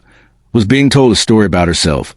and she was being asked to purchase the materials needed to inhabit it. The economy that required her labor and the working life she was already, in many cases, conducting alongside her school days, operated according to a much plainer and less elaborately narrated set of arrangements. And it is to that working life that the account now turns. The babysitting job preceded everything else. Before the mall, before the fast food counter, before the first paycheck with its itemized deductions and the encounter with federal income tax withholding that the deductions represented, there was a child 3 houses down the street, or the family from church with 2 children under 5, or the neighbor who needed someone for Friday evenings while she attended a class at the community college. Babysitting was, for the majority of teenage girls in suburban America through the 1980s, the entry point into the labor economy, and operated almost entirely outside the formal structures that governed every other category of employment the decade offered. No minimum wage requirement applied. No employer withheld taxes. No regulatory body oversaw the conditions under which the work was performed, the hours during which it was conducted, or the rate at which it was compensated. The Internal Revenue Service maintained, in the technical language of the tax code, that income from babysitting constituted self-employment income and was reportable on an annual return. But the folded bills placed in the hand of a 14-year-old at the end of a Friday evening by a neighbor who had paid from the cash in her purse existed in a corner of the economy that the tax system, as a practical matter, visited rarely and inconsistently. Babysitting was a private arrangement between families, conducted in cash, governed by the informal norms that neighborhoods had developed across decades of practice, and staffed almost without exception by adolescent girls. The rates that prevailed in suburban babysitting markets in the early part of the decade were not negotiated, published, or set by any market mechanism more formal than the conversation between neighboring families about what similar families were paying. In 1983, the prevailing rate across most suburban markets fell between approximately $1.50 and $2.50 per hour, a figure that, when placed beside the federal minimum wage of $3.35 per hour that applied to all formal employment relationships, suggested something considerable about how the economy had historically valued the category of domestic labor into which babysitting was understood to fall. The hours were primarily evening hours, beginning after the parents' dinner, ending at 10 or 11 at night, sometimes extending past midnight for parents attending a late event. And the rate did not typically increase to account for the later hour or the greater difficulty of settling children who had been awake past their accustomed time. The work itself required a girl to feed children if the parents' departure was early enough to necessitate it, supervise bathing routines, manage the ordinary emergencies of children who were unwell or frightened or simply resistant to sleep, and then maintain the house in reasonable order to the later hours until a car appeared in the driveway and the brief accounting of the evening was exchanged for payment. The physical and social demands of this work were genuine. The compensation for them bore no relation to the minimum wage, partly because the category of household domestic labor had historically been excluded from minimum wage protection, and partly because no one in the transaction was inclined to raise the question. The formal employment market that opened to a teenage girl at approximately the age of 15 or 16, the age at which most states, operating under provisions of the Fair Labor Standards Act and their own companion statutes, permitted employment in a broader range of settings and for a broader range of hours, had been organized by the early 1980s around a set of employers who had identified the teenage worker as a labor supply category with specific and commercially useful characteristics. Teenagers were available during the hours that full-time adult workers were not, on weekend mornings and afternoons, on school holiday weeks, on the weekday evening shifts that many adult workers with household responsibilities declined. They were, in most cases, geographically bound to the immediate area of their school and family home, which made them a reliable local labor pool for employers whose locations were fixed. They were less likely than adult workers to have accumulated the knowledge of labor rights and compensation norms that might lead to comparison of their wages against alternatives or collective discussion of working conditions. And they were at the federal minimum wage, considerably less expensive than adult workers in markets where adult workers had managed to negotiate or secure wages above the minimum floor. The Department of Labor's Bureau of Labor Statistics tracked teenage employment rates through the decade with regularity, and the picture those figures produced was of a labor market segment of considerable scale. In 1985, approximately 58% of American teenage girls between the ages of 16 and 17 were either employed or actively seeking employment, a majority of the age group working alongside their school enrollment in a combination of obligations that filled most of the available hours of most available days. The employers most systematically engaged in the recruitment and employment of this population were, in the suburban context where most of the decade's popular culture was set and most of its commercial activity was concentrated, the retail stores and food service establishments that occupied the shopping mall and its surrounding commercial areas. A girl hired as a sales associate at a chain clothing store, a merry-go-round or a county seat, a hit or miss or any of the dozens of similar enterprises occupying mid-range mall retail space through the decade, received an hourly wage at or fractionally above the federal minimum, a schedule organized around the store's highest traffic hours on weekends and weekday evenings, and a set of responsibilities that encompassed organizing and restocking merchandise on the sales floor, maintaining the fitting rooms in a condition that corporate standards required and customer behavior continuously resisted, processing transactions at the register, and engaging customers according to a service approach that varied in its formal specification across chains but shared an underlying structure, pleasant, attentive, neither pressuring nor indifferent, and consistently oriented toward the customer's purchasing decision. The clothing sold in these stores was, in most chains, available to employees at a discount of between 20 and 30% below the standard retail price. An arrangement presented to the employee as a benefit of the position and understood by the employer as a mechanism for directing a portion of the employee's wages back toward the store's revenues while creating a visible incentive for employment at an otherwise undistinguished compensation level. A girl earning the minimum wage and working a 12-hour weekend shift alongside 2 or 3 weekday evening shifts might take home, after federal and state tax withholding, between $50 and $80 in a given week, a genuine and valued income, and one that the clothing discount and any food court expenditure during her shift were reduced by a further and not insignificant amount. The federal minimum wage of $3.35 per hour, set at that level by amendments to the Fair Labor Standards Act signed into law by President James Earl Carter in November of 1977 and effective from January 1st, 1978, remained unchanged for the entirety of the Reagan administration and beyond, from January 1st, 1981 through April 1st, 1990, a span of 9 years and 3 months during which it was not adjusted once. The Consumer Price Index, as maintained by the Bureau of Labor Statistics, rose by approximately 40% over the course of the 1980s, meaning that the purchasing power of a wage set at $3.35 in 1981 had declined by the wage's own measure relative to what it could buy by a substantial fraction before the decade was out. A girl calculating the hours of work required to purchase a pair of designer jeans in 1981 found that the arithmetic, which was unfavorable to begin with, had grown less favorable by 1986 without a single change in her nominal hourly rate. Advocacy organizations, including the National Employment Law Project and the labor research divisions of the major national unions, documented this erosion through the decade with precision, arguing before Congress that the real value of the minimum wage had reached its lowest point since the late 1950s by the time the decade approached its end. The arguments were documented in the congressional record, and the responses to them were,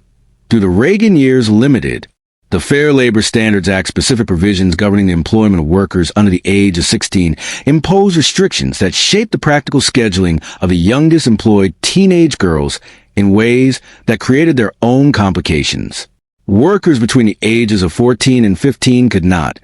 under federal child labor provisions, work more than 3 hours on a school day, more than 18 hours in a school week, more than 8 hours on a non-school day, or more than 40 hours in a non-school week, and could not begin work before 7 in the morning or continue past 7 in the evening during the school year, though the evening restriction extended to 9 during summer months. Workers 16 and older face no federal restrictions on hours, a fact that some employers in food service and retail treated as an invitation to schedule workers in the 16 to 17 age range for hours that were, as a practical matter,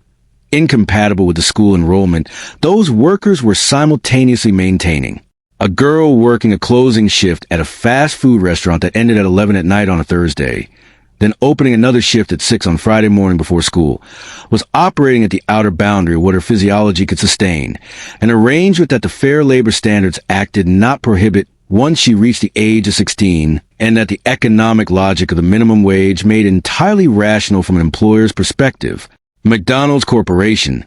headquartered in Oak Brook, Illinois, and operated through a franchise model that had grown to encompass more than 6,000 restaurant locations in the United States by 1984,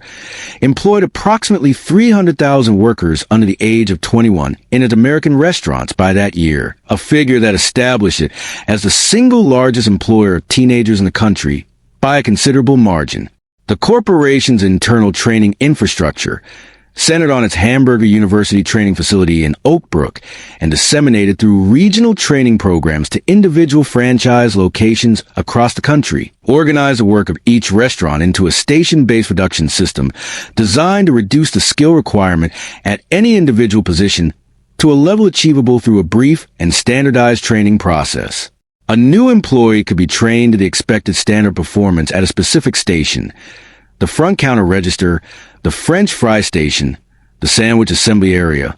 within a matter of days, and the operational documentation developed by the corporation to govern this training was specific, systematic, and oriented entirely toward the consistent production of a uniform customer experience. The management philosophy articulated by McDonald's in its training and promotion materials through the decade emphasized the employment relationship as an opportunity for the young worker, a first experience of workplace responsibility, of operating within institutional expectations, and of earning income through sustained performance at assigned tasks. The characterization was not without foundation. It also reflected the perspective of an employer whose operational model depended on maintaining a continuous supply of entry-level workers willing to perform repetitive tasks at the federal minimum for the duration of employment relationships that rarely extended to the multi-year commitments that would have generated pressure toward advancement or compensation increase. Rex David Thomas, known publicly as Dave Thomas, had founded Wendy's International in Columbus,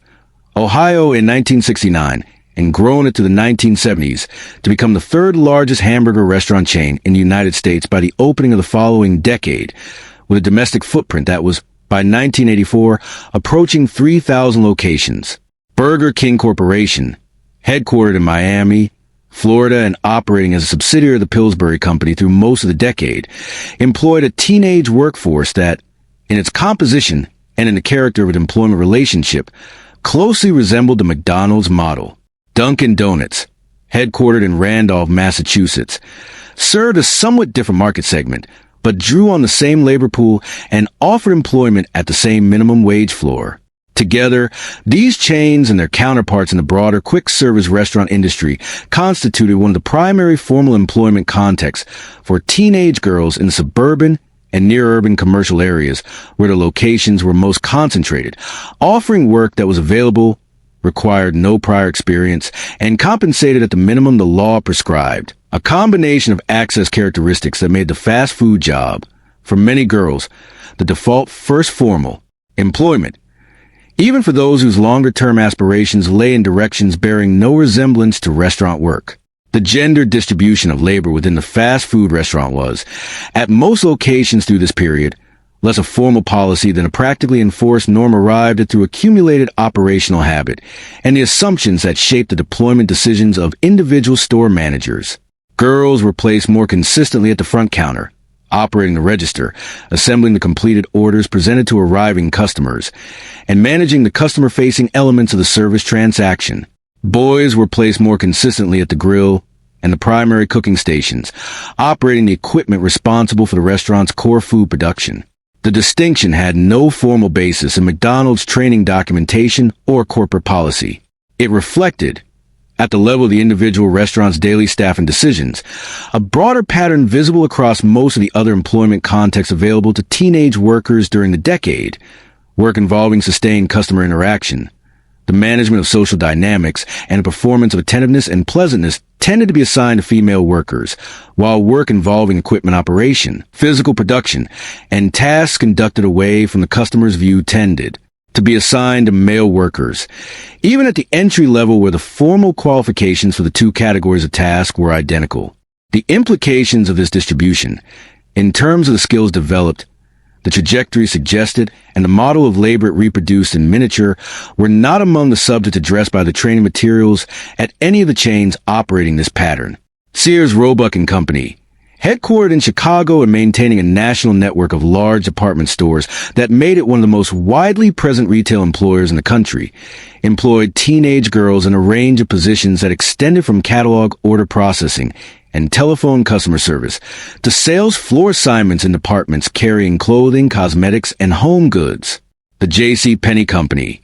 headquartered in New York City and similarly distributed across a national retail footprint, operated a comparable employment model, its stores offering entry-level retail positions at wages consistent with the federal minimum and work schedules organized around peak retail traffic hours on weekends and in the weeks surrounding major gift-giving holidays. Both companies occupied the tier of retail employment immediately above the mall specialty chain. Larger physical spaces, more complex internal organizational structures, and employment relationships that came, in some cases, with a slightly more developed human resources infrastructure, including access to employee handbooks, formal orientation programs, and, for workers who remain long enough to qualify, basic benefits. For most of the teenage girls who worked part-time at either company while finishing their secondary education, these additional features of the employment relationship were less salient than the simpler and more immediate facts of the schedule and the wage. The economic stratification of the teenage labor experience in the decade was considerable, and the aggregate figures produced by the Bureau of Labor Statistics about teen employment rates and wage levels obscured a range of differences by geography, race, and household economic circumstance that were as consequential as any national average. A white teenage girl living in a suburb of Minneapolis or Columbus or Atlanta with parents who could provide transportation to a mall retail job and whose own employment generated household income adequate to meet basic expenses without contribution from the teenager occupied a fundamentally different position in the labor economy than a girl of comparable age growing up in a large urban center where adult unemployment in the general population was substantially higher and where the retail employment model of the suburban mall was geographically remote from the neighborhoods where she lived. In Detroit, Newark, the south side of Chicago, and the poorer boroughs of New York City, youth unemployment rates during the recession years of the early decade reached figures that had no equivalents in suburban markets. The Bureau of Labor Statistics documented, through the decade, that the unemployment rate among black teenagers of both sexes exceeded 40% in the most severely affected urban markets during the recession of 1981 and 1982. A figure that reflected not merely a temporary economic contraction, but the accumulated effects of the disinvestment in urban areas that had characterized the preceding decade and that federal economic policy under the Reagan administration did little to reverse. For the girl whose working life most closely resembled what the decade's popular culture depicted, the suburban mall job, the fast food shipped before the school day, the part-time hours at a clothing chain that employed her at the same hourly rate it paid the stockroom boy 3 years her junior, the working experience was, beyond its economic dimension, also an encounter with a set of institutional structures that the rest of her week had not provided in quite the same form. The paycheck, issued bi-weekly by a payroll system that reduced the gross amount earned by the amounts withheld for federal income tax, applicable state and local income taxes, and the Federal Insurance Contributions Act contribution to Social Security and Medicare. These deductions itemized on the pay stub in a column beside the gross figure, each labeled with the formal name of the tax or program to which it was directed, was the first direct and transactional relationship most of these girls had with the federal government as an economic entity. The Social Security deduction, which removed a fixed percentage from the earnings of a 16-year-old working the minimum wage, was, in its formal purpose, a contribution to a retirement program she would not access for roughly 50 years. Its presence on the pay stub was, for most girls encountering it for the first time, primarily a source of arithmetic surprise, a reduction in the amount she had calculated she would receive based on her hours and her rate, and secondarily, for those who paused considered, a reminder that her labor, however modest its compensation, was already integrated into the federal fiscal system in ways that her previous economic life had not required her consider. The money that moved through these channels, the irregular cash of the babysitting economy, the bi-weekly check from a mall retail employer, the direct deposit that some of the larger chains offer to workers with bank accounts, moved, in a very high proportion of cases, directly back into the consumer economy from which much of it had originally come. Market research studies conducted through the decade,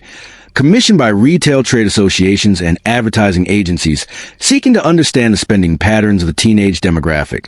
documented consistently that teenage girls directed a large proportion of their earned income toward clothing, cosmetics, recorded music, and food, the same categories that the advertising and media systems of the decade had worked, with considerable investment and sophistication,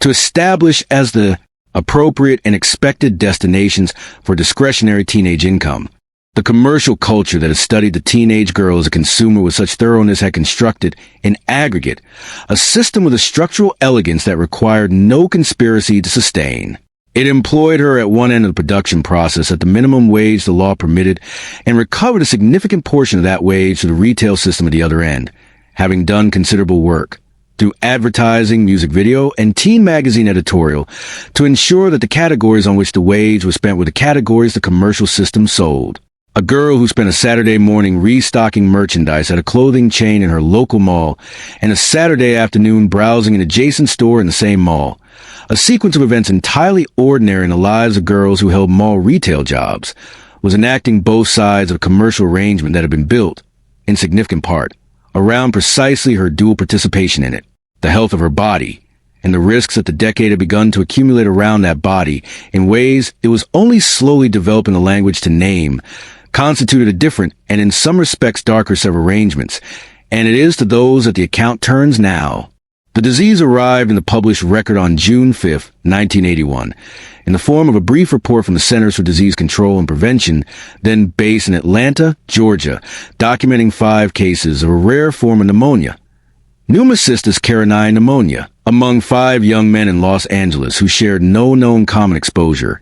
and who have been found to have a severe and unexplained deficiency of the immune system cells responsible for resisting opportunistic infection. The report occupied less than 1 column in the Morbidity and Mortality Weekly Report, a public health surveillance publication whose primary readership was physicians and epidemiologists rather than the general public. Its tone was clinical and measured, its implications initially uncertain even to the specialists who read it. Over the following months, additional cases were reported in San Francisco, in New York City, and Miami, and the pattern of their occurrence led researchers at the Centers for Disease Control and Prevention to the hypothesis that an infectious agent, as yet unidentified, was being transmitted through routes associated with sexual contact, and, in a second category of cases, with the sharing of intravenous drug equipment. By the spring of 1982, the working term acquired immune deficiency syndrome had entered medical and then the general press vocabulary, and the epidemic had begun the phase of exponential growth that would characterize the middle years of the decade. The Reagan administration's public response to the epidemic through the first several years following its identification was, by the measure of what researchers had documented and what actions were available, severely limited. President Ronald Wilson Reagan did not deliver a public address specifically addressing acquired immune deficiency syndrome until May 31, 1987. Nearly 6 years after the Centers for Disease Control and Prevention published its initial case report and more than 20,000 deaths into an epidemic whose trajectory had been visible in the public health data for years. Through the interval between 1981 and 1987, the federal funding allocated to research and public health response remained substantially below what the epidemiological data indicated was warranted, and the political calculation underlying this allocation was widely understood at the time and has been documented extensively since. The epidemic had first been identified and in its early years remained predominantly concentrated in populations, gay and bisexual, men intravenous drug users, for whose welfare the electoral constituencies most closely aligned with the administration's political interests had expressed, at best, limited public concern. The epidemic's expansion into other populations, into women, into children, into people who had received contaminated blood products during medical procedures, proceeded through these years largely without corresponding expansion in the official response directed toward understanding and containing it. For a teenage girl living in a suburb of any American city through the early 1980s, the epidemic arrived in her awareness slowly and through channels that did not reliably provide adequate information about what it was or how it spread. The initial press characterizations, which named the disease in relation to the specific populations in whom it had first been identified, and which used language implying a categorical rather than a behavioral distinction between those at risk and those presumed not to be, contributed to a widespread early assumption that acquired immune deficiency syndrome was a disease of particular kinds of people rather than a disease associated with particular practices under particular biological conditions. Roy Harold Scherer Jr., the actor who performed under the name Rock Hudson and whose films and television appearances had made him one of the most commercially successful and widely recognized performers in American entertainment through the 1950s, 1960s, and into the 1970s, announced publicly on July 25, 1985 that he was being treated for acquired immune deficiency syndrome and died from complications of the disease in Beverly Hills on October 2nd of that year, at the age of 59. The disclosure and the death together produced a shift in public awareness that for preceding years of epidemic growth had not a recognizable and celebrated public figure, understood by the majority of his audience as existing outside the risk categories the press had associated with the disease, had been living with it and had died from it. And this fact demanded a reconsideration of the comfortable categorical assumption that the epidemic was something that happened at or removed from ordinary life. Ryan Wayne White, a teenager from Kokomo, Indiana, who had been diagnosed with acquired immune deficiency syndrome in December of 1984 following a blood transfusion during treatment for hemophilia, became through 1985 and 1986 a different and more proximate kind of public focal point for the epidemic's presence in American life. White had been barred from attending Western Middle School in Rushville, Indiana by the Western School Corporation, whose board had voted, in the face of parental pressure and public anxiety about transmission risk, to prevent his return to class following his diagnosis. A decision made in direct contradiction of what epidemiologists had by that point established with considerable certainty about how the disease was and was not transmitted. The legal and public struggle that followed his exclusion brought the question of how American institutions would respond to the epidemic into a form that a general public, and specifically a teenage audience, could engage with in personal rather than statistical terms. For a teenage girl following this story through 1985 and 1986, Ryan White's experience rendered the epidemic at a comprehensible scale. A person of approximately her own age, attending a school in many respects similar to her own, navigating institutional responses she could recognize and evaluate from her own daily experience of similar institutions. The recognition did not necessarily arrive with accurate information about the disease itself, because the channels through which accurate information might have reached her were, through most of the decade, shaped by a set of policy choices that had placed the priorities of political constituencies ahead of the requirements of public health communication. Sex education in the American public high school of the early 1980s occupied a position of institutional uncertainty that reflected the political pressures bearing on it from multiple directions simultaneously. A girl attending a mid-sized public high school in a suburban district in 1982 would, in the majority of cases, have encountered some version of formal health or sex education during her secondary school enrollment, typically organized within a single semester health course covering the basic anatomy of reproduction, the mechanics of the menstrual cycle, the existence of sexually transmitted diseases in terms that emphasize their consequences rather than the specific, information needed to reduce the likelihood of exposure, and, in most districts, no instruction about contraception beyond an acknowledgement that the category existed. The theoretical foundation of most school-based programs of this period rested on what public health researchers would subsequently characterize as the information deficit model. The assumption that the primary barrier to adolescent sexual health was the absence of factual biological knowledge, and that the provision of that knowledge would, by itself, produce behavioral outcomes consistent with public health objectives. The evidence of this assumption was, at the decade's opening, already substantially weaker than the prevalence of the approach suggested, but the model persisted because it was implementable within existing curriculum structures, and because the alternatives, programs addressing the decision-making context and social pressures in which adolescent sexual behavior actually occurred, encountered resistance from parents and school boards that the information-only approach largely avoided by, limiting itself to biology rather than behavior. The Adolescent Family Life Act, signed into law by President Ronald Wilson Reagan in 1981 as Title 20 of the Public Health Service Act, redirected a significant portion of the federal funding previously available for comprehensive adolescent reproductive health programming toward programs organized explicitly around the promotion of sexual abstinence before marriage as both the central behavioral goal and the primary subject of instruction. The legislation allocated approximately $11 million in its initial year of operation, a figure that had grown to approximately $29 million annually by the mid-decade, as the program expanded to fund organizations, a significant proportion of them religiously affiliated, in the development and delivery of abstinence-based curricula in school and community settings across the country. The Act's provisions explicitly required that programs receiving its funding not provide instruction on contraception, on the medical termination of pregnancy, or on the specific mechanics of reducing sexually transmitted infection risk other than through the practice of abstinence from sexual activity. The Planned Parenthood Federation of America, headquartered in New York City and operating health clinics across the country that provided reproductive health services to significant numbers of adolescent patients,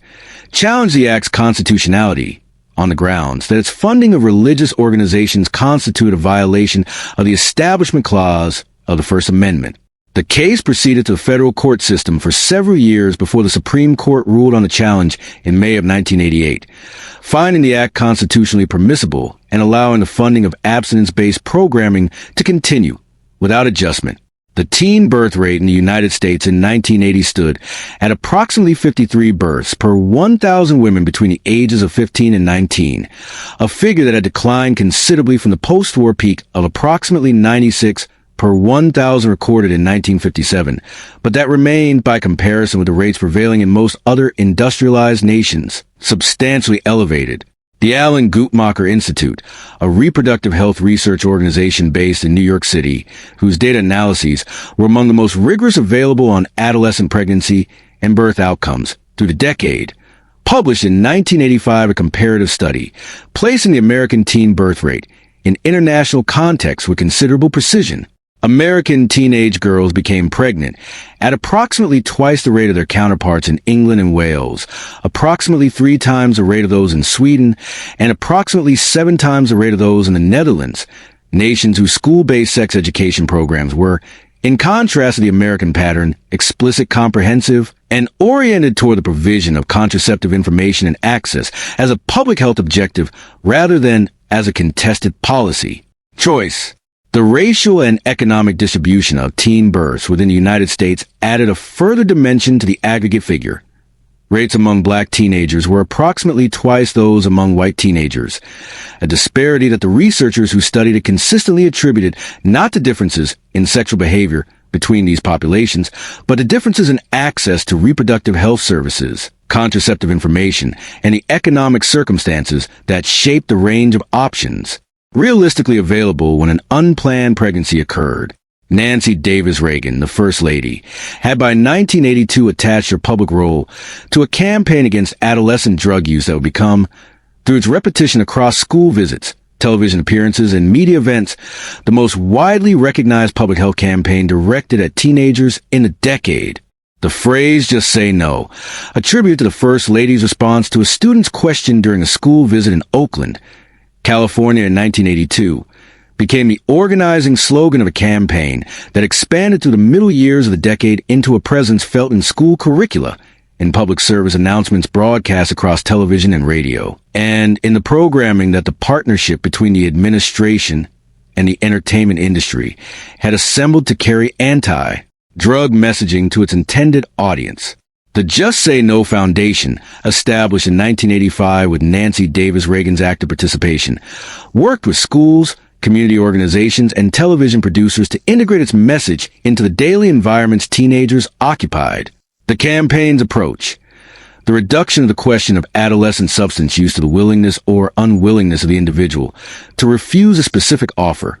was criticized with some consistency by public health researchers and addiction specialists who had documented the complexity of the social, economic, and physiological factors shaping adolescent substance use, and who found the behavioral model embedded in the slogan an inadequate framework for addressing those factors. The criticism was accurate as a matter of public health science. It also operated at a level of institutional remove from the school gymnasium visits and the after-school programming that carried the slogan to the audience it was designed to reach, and it produced no measurable adjustment in the campaign's central formulation. The Surgeon General's report on acquired immune deficiency syndrome, produced under the direction of Surgeon General Charles Everett Koop and released in October 1986, represented a departure from the official reticence on the epidemic that had characterized the preceding 5 years of federal communication. Koop, a pediatric surgeon who had been appointed Surgeon General by President Ronald Wilson Reagan in 1981, and who had been understood at the time of his appointment as representing the social and political positions of the administration's conservative constituency, produced a document that surprised that constituency, and that Koop later described as having been written with the explicit intention of providing every American household with information adequate to understand the epidemic and to make informed choices about personal risk. The report recommended sex education beginning at the earliest developmentally appropriate grade level, without exclusive advocacy of abstinence as the only acceptable behavioral approach, and it recommended the use of condoms as a means of reducing transmission risk among sexually active individuals, using language direct enough that the United States Postal Service's regulations of the period required a plain covering envelope for the document's postal distribution. The report was subsequently mailed to households across the country and distributed through public health channels in numbers that gave it a wider direct reach than virtually any government public health document previously produced. That it arrived in American homes in a plain brown envelope in 1986, more than 5 years into an epidemic that had by that point claimed tens of thousands of lives, measure the distance between what the public health situation had required and what the political situation had, until then, permitted. The condom remained through the first half of the decade, and into the second entirely absent from the advertising inventory of the major American television networks, all of which declined to carry advertising for contraceptive products in a policy that had been in place throughout the medium's commercial history, and that was revisited, without resolution, as the acquired immune deficiency syndrome epidemic made the public health stakes of the policy more concretely visible. A teenage girl who encountered information about condoms as a mechanism for reducing sexually transmitted infection risk, through the Surgeon General's report, through materials available at Planned Parenthood clinics, through whatever portion of the subject her school's health curriculum addressed, did so in a media environment that had not, through the primary channels of commercial communication. She spent considerable hours consuming each week, treated the subject as discussable in the same context as the cosmetics, clothing, beverages, and fast food that occupied the adjacent advertising time. The asymmetry was precise. The commercial system that addressed every dimension of her physical appearance as a legitimate and urgent subject for communication had not, through the same channels and at the same volume, addressed the biological risks that her physical body faced in the decade in which it was coming of age. The mental health of a teenage girl in the 1980s was addressed by the clinical system in terms that the research literature of the period was only beginning to develop, and that the practical treatment infrastructure was severely underprepared to support. The National Institute of Mental Health, in a 1985 analysis of mental health conditions among the adolescent population, estimated that approximately 14% of American adolescents experienced a diagnosable mental health condition in any given year, a figure that, applied to the total adolescent population of the country, represented millions of individuals, the substantial majority of whom were not receiving any form of treatment. The barriers to treatment were multiple and not reducible to any single cause. The mental health system of the early 1980s, organized primarily around inpatient psychiatric facilities and outpatient psychiatric practices, was expensive in ways that made it accessible only to families with adequate private insurance coverage or sufficient income to pay for services directly. The supply of therapists and counselors with specific training in adolescent mental health was limited relative to the population that the National Institute of Mental Health estimates implied required their services, and the cultural framework available for discussing mental health in terms accessible to adolescents. The vocabulary with which a teenage girl might have identified what she was experiencing and communicated to an adult with capacity to connect her with resources was, through much of the decade, substantially less developed than the vocabulary available for discussing almost any dimension of her physical health. Depression among teenage girls was a condition most systematically undercounted and undertreated within this gap. The American Psychiatric Association's Diagnostic and Statistical Manual of Mental Disorders, in the editions available through the decade, describe major depressive disorder in terms drawn primarily from research conducted on adult patients, and the presentation of depression in adolescents, which often included irritability, social withdrawal, and disrupted concentration alongside or in place of the more easily recognized sadness characteristic of the adult presentation, was less. Consistently identified as a clinical condition by the family physicians, school counselors, and parents who constituted the practical first line of recognition for an adolescent in distress. A teenage girl whose depression manifested primarily as withdrawal from previously enjoyed activities, persistent fatigue, and a declining capacity for sustained academic attention her coursework required was more likely to be understood within the institutional framework surrounding her as going through a phase,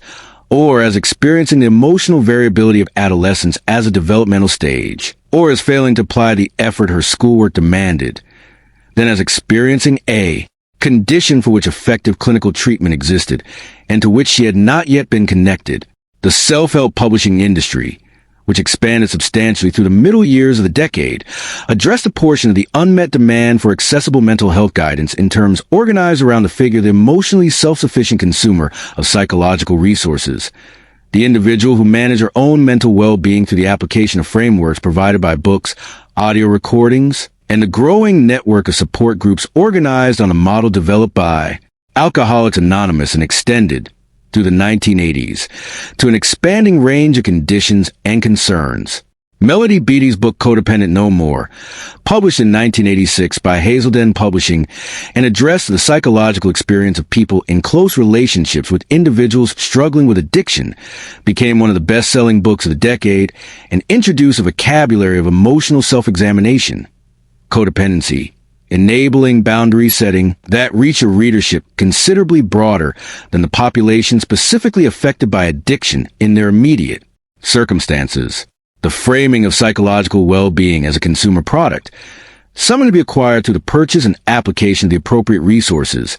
whether books, cassette tapes, seminar attendance, or support group membership, was continuous with the broader commercial logic of the decade, without being cynically designed as such, and addressed genuine need in many individual cases. It also generated its own categories of psychological deficiency, defining new forms of emotional inadequacy for which it simultaneously offered purchasable remedies, in a pattern that corresponded with considerable precision to the commercial logic operating in the cosmetics, diet, and fitness industries occupying the same commercial ecosystem. The phenomenon that would later be formally named and legally addressed as sexual harassment in educational settings existed through the 1980s, as a largely unnamed and institutionally unaddressed feature of the daily social environment of the American public high school. A teenage girl navigating the corridors of her school in 1984 encountered a set of behaviors from male classmates and occasionally from male adults within the school's institutional structure,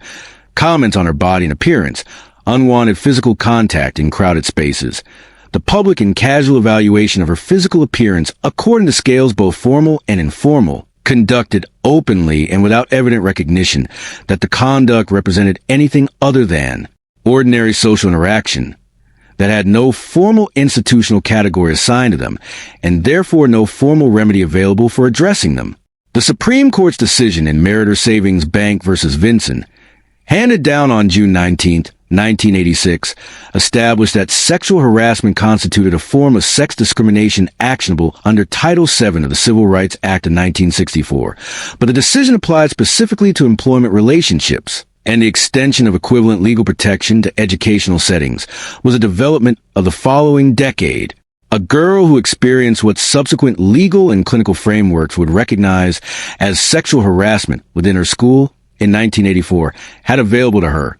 in practical terms, the option of speaking with an adult whose response would be determined by whatever individual judgment and professional orientation that specific adult brought to a situation for which no institutional protocol had been established. The body of a teenage girl in the 1980s was, in its intersection with the decade's commercial and institutional structures, a site of simultaneous and partly contradictory management whose cumulative weight the decade itself rarely paused to consider as a whole. The fitness industry addressed it as a project of continuous improvement toward a visual standard. The diet industry addressed it as a problem of ongoing regulation. The fashion industry addressed it as a surface on which the season's commercial communication was to be displayed. The school addressed it as a biological apparatus requiring periodic monitoring and, in its reproductive dimension, a form of behavioral guidance that the decade's political pressures had reduced in an increasing proportion of institutional settings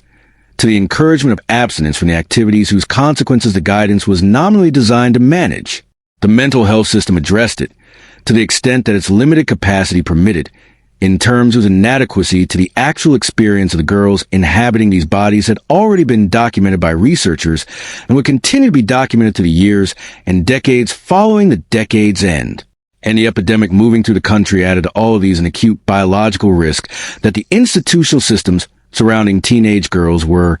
through most of the decade, both inadequately equipped and inadequately empowered to address with the directness and the accuracy that the situation required. What the decade gave these girls, alongside its music and its mall and its carefully calibrated commercial world, was a set of institutional gaps, in sex education and mental health access, in the legal frameworks protecting them in the spaces they occupied daily. That the commercial systems filling those gaps with purchasable remedies had not created and would not resolve, and that the girls navigating them would carry into the decades that followed, whether or not the decade had given them the language to describe what they had been navigating. The decade ended, as decades do, without ceremony. The forces that had assembled around the lives of teenage girls did not resolve themselves when the calendar moved past 1989, and the systems that had shaped those lives, commercial, institutional, and medical, continued into the following decade largely intact, revised by time rather than by deliberate reconsideration. What the years between 1980 and 1989 left behind was a generation of women who had grown up inside one of the most organized and commercially sustained environments ever directed at a specific age and gender category in American history, and who had moved through it, in the main, without a framework sufficient to understand construction or what it intended toward them. They had been studied before they could study themselves, and marketed before they had developed the critical distance to evaluate what was being marketed. They had sat in classrooms governed by inequities that the law had begun to address and that institutional practice had not yet absorbed. They had worked at the minimum wage and returned a portion of those wages to the retail economy that employed them. They had consumed a media environment of extraordinary density and coordination and carried away from images of themselves, of what their bodies should be, what was available to them, and what they owed the world in exchange for being seen. That bore the impress of the systems producing those images as clearly as any manufactured object carries the marks of the process that made it. The significance of this decade, measured honestly against the lives of these women, is not captured in the nostalgia the era now reliably generates. The warmth of cassette tapes, the particular quality of neon light in a 1983 shopping mall, the shared cultural vocabulary recovered with a tenderness the period itself did not always merit. It is captured more accurately in what was genuinely expanded for them alongside what was simultaneously, and without apparent contradiction, contracted, managed, and sold back to them as a remedy for the need the selling had helped to produce. The decade closed. The generation it shaped carried it forward, as every generation carries its decade, not as a memory precisely, but as a residue present in the assumptions and the habits and the self-understanding that no subsequent accounting fully dislodges. Writing this script was, honestly, one of those projects that started as a historical research task and became something more uncomfortable as it progressed. The further I went into material, the more clearly I kept encountering the same structural pattern.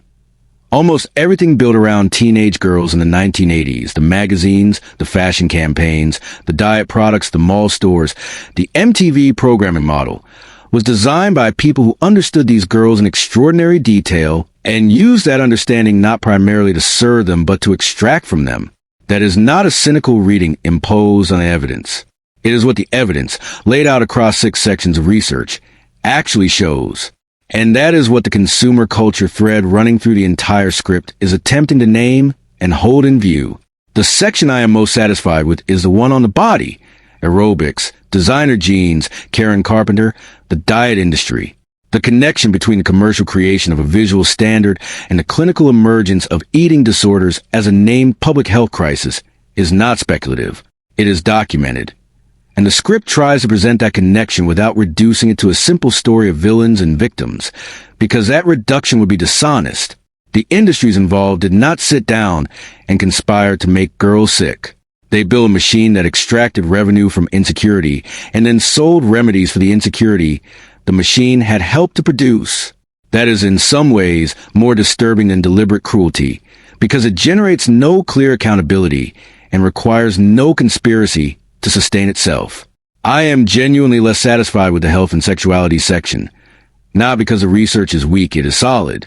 but because the format of a sleep audio script meant moving through the AIDS crisis, the abstinence funding shift, teen pregnancy rates, the mental health infrastructure gap, and the absence of legal protection against sexual harassment in schools at a pace those subjects do not fully deserve. Each of those topics is a documentary in its own right. The script covers them with the accuracy and specificity the format allows. But I want to be straightforward about the fact that the format imposes a ceiling, and in that particular section, the ceiling is felt. The working life section is the one I think is most original. The observation that the same girl restocking clothing merchandise on a Saturday morning and browsing an adjacent store on a Saturday afternoon was enacting both sides of a commercial arrangement that had been built specifically around her dual participation in it. That is the kind of structural clarity that popular history of this period does not often achieve, and I am glad the script finds it. If I could change one thing, I would spend more time in individual lives. The format calls for institutional analysis and aggregate figures, and the script delivers both. But the most honest history is always particular. It lives in a specific person, the specific room, the specific Friday night. There are girls in these sections. I wanted to stay with considerably longer than the structure permitted. Overall, I believe this script does what it set out to do. It takes its subject seriously on its own terms, without the warm distortion of nostalgia, and without the comfortable distance of critique conducted from a position of easy retrospection. Whether it does that as well as the subject deserves is genuinely not for me to say. If your understanding of the 1980s looks meaningfully different from a picture this script assembled, because you lived through it, researched it from a different angle, or simply see something it missed or got wrong, that response belongs in the comments. Different readings of the same history are how the history gets closer to what it actually was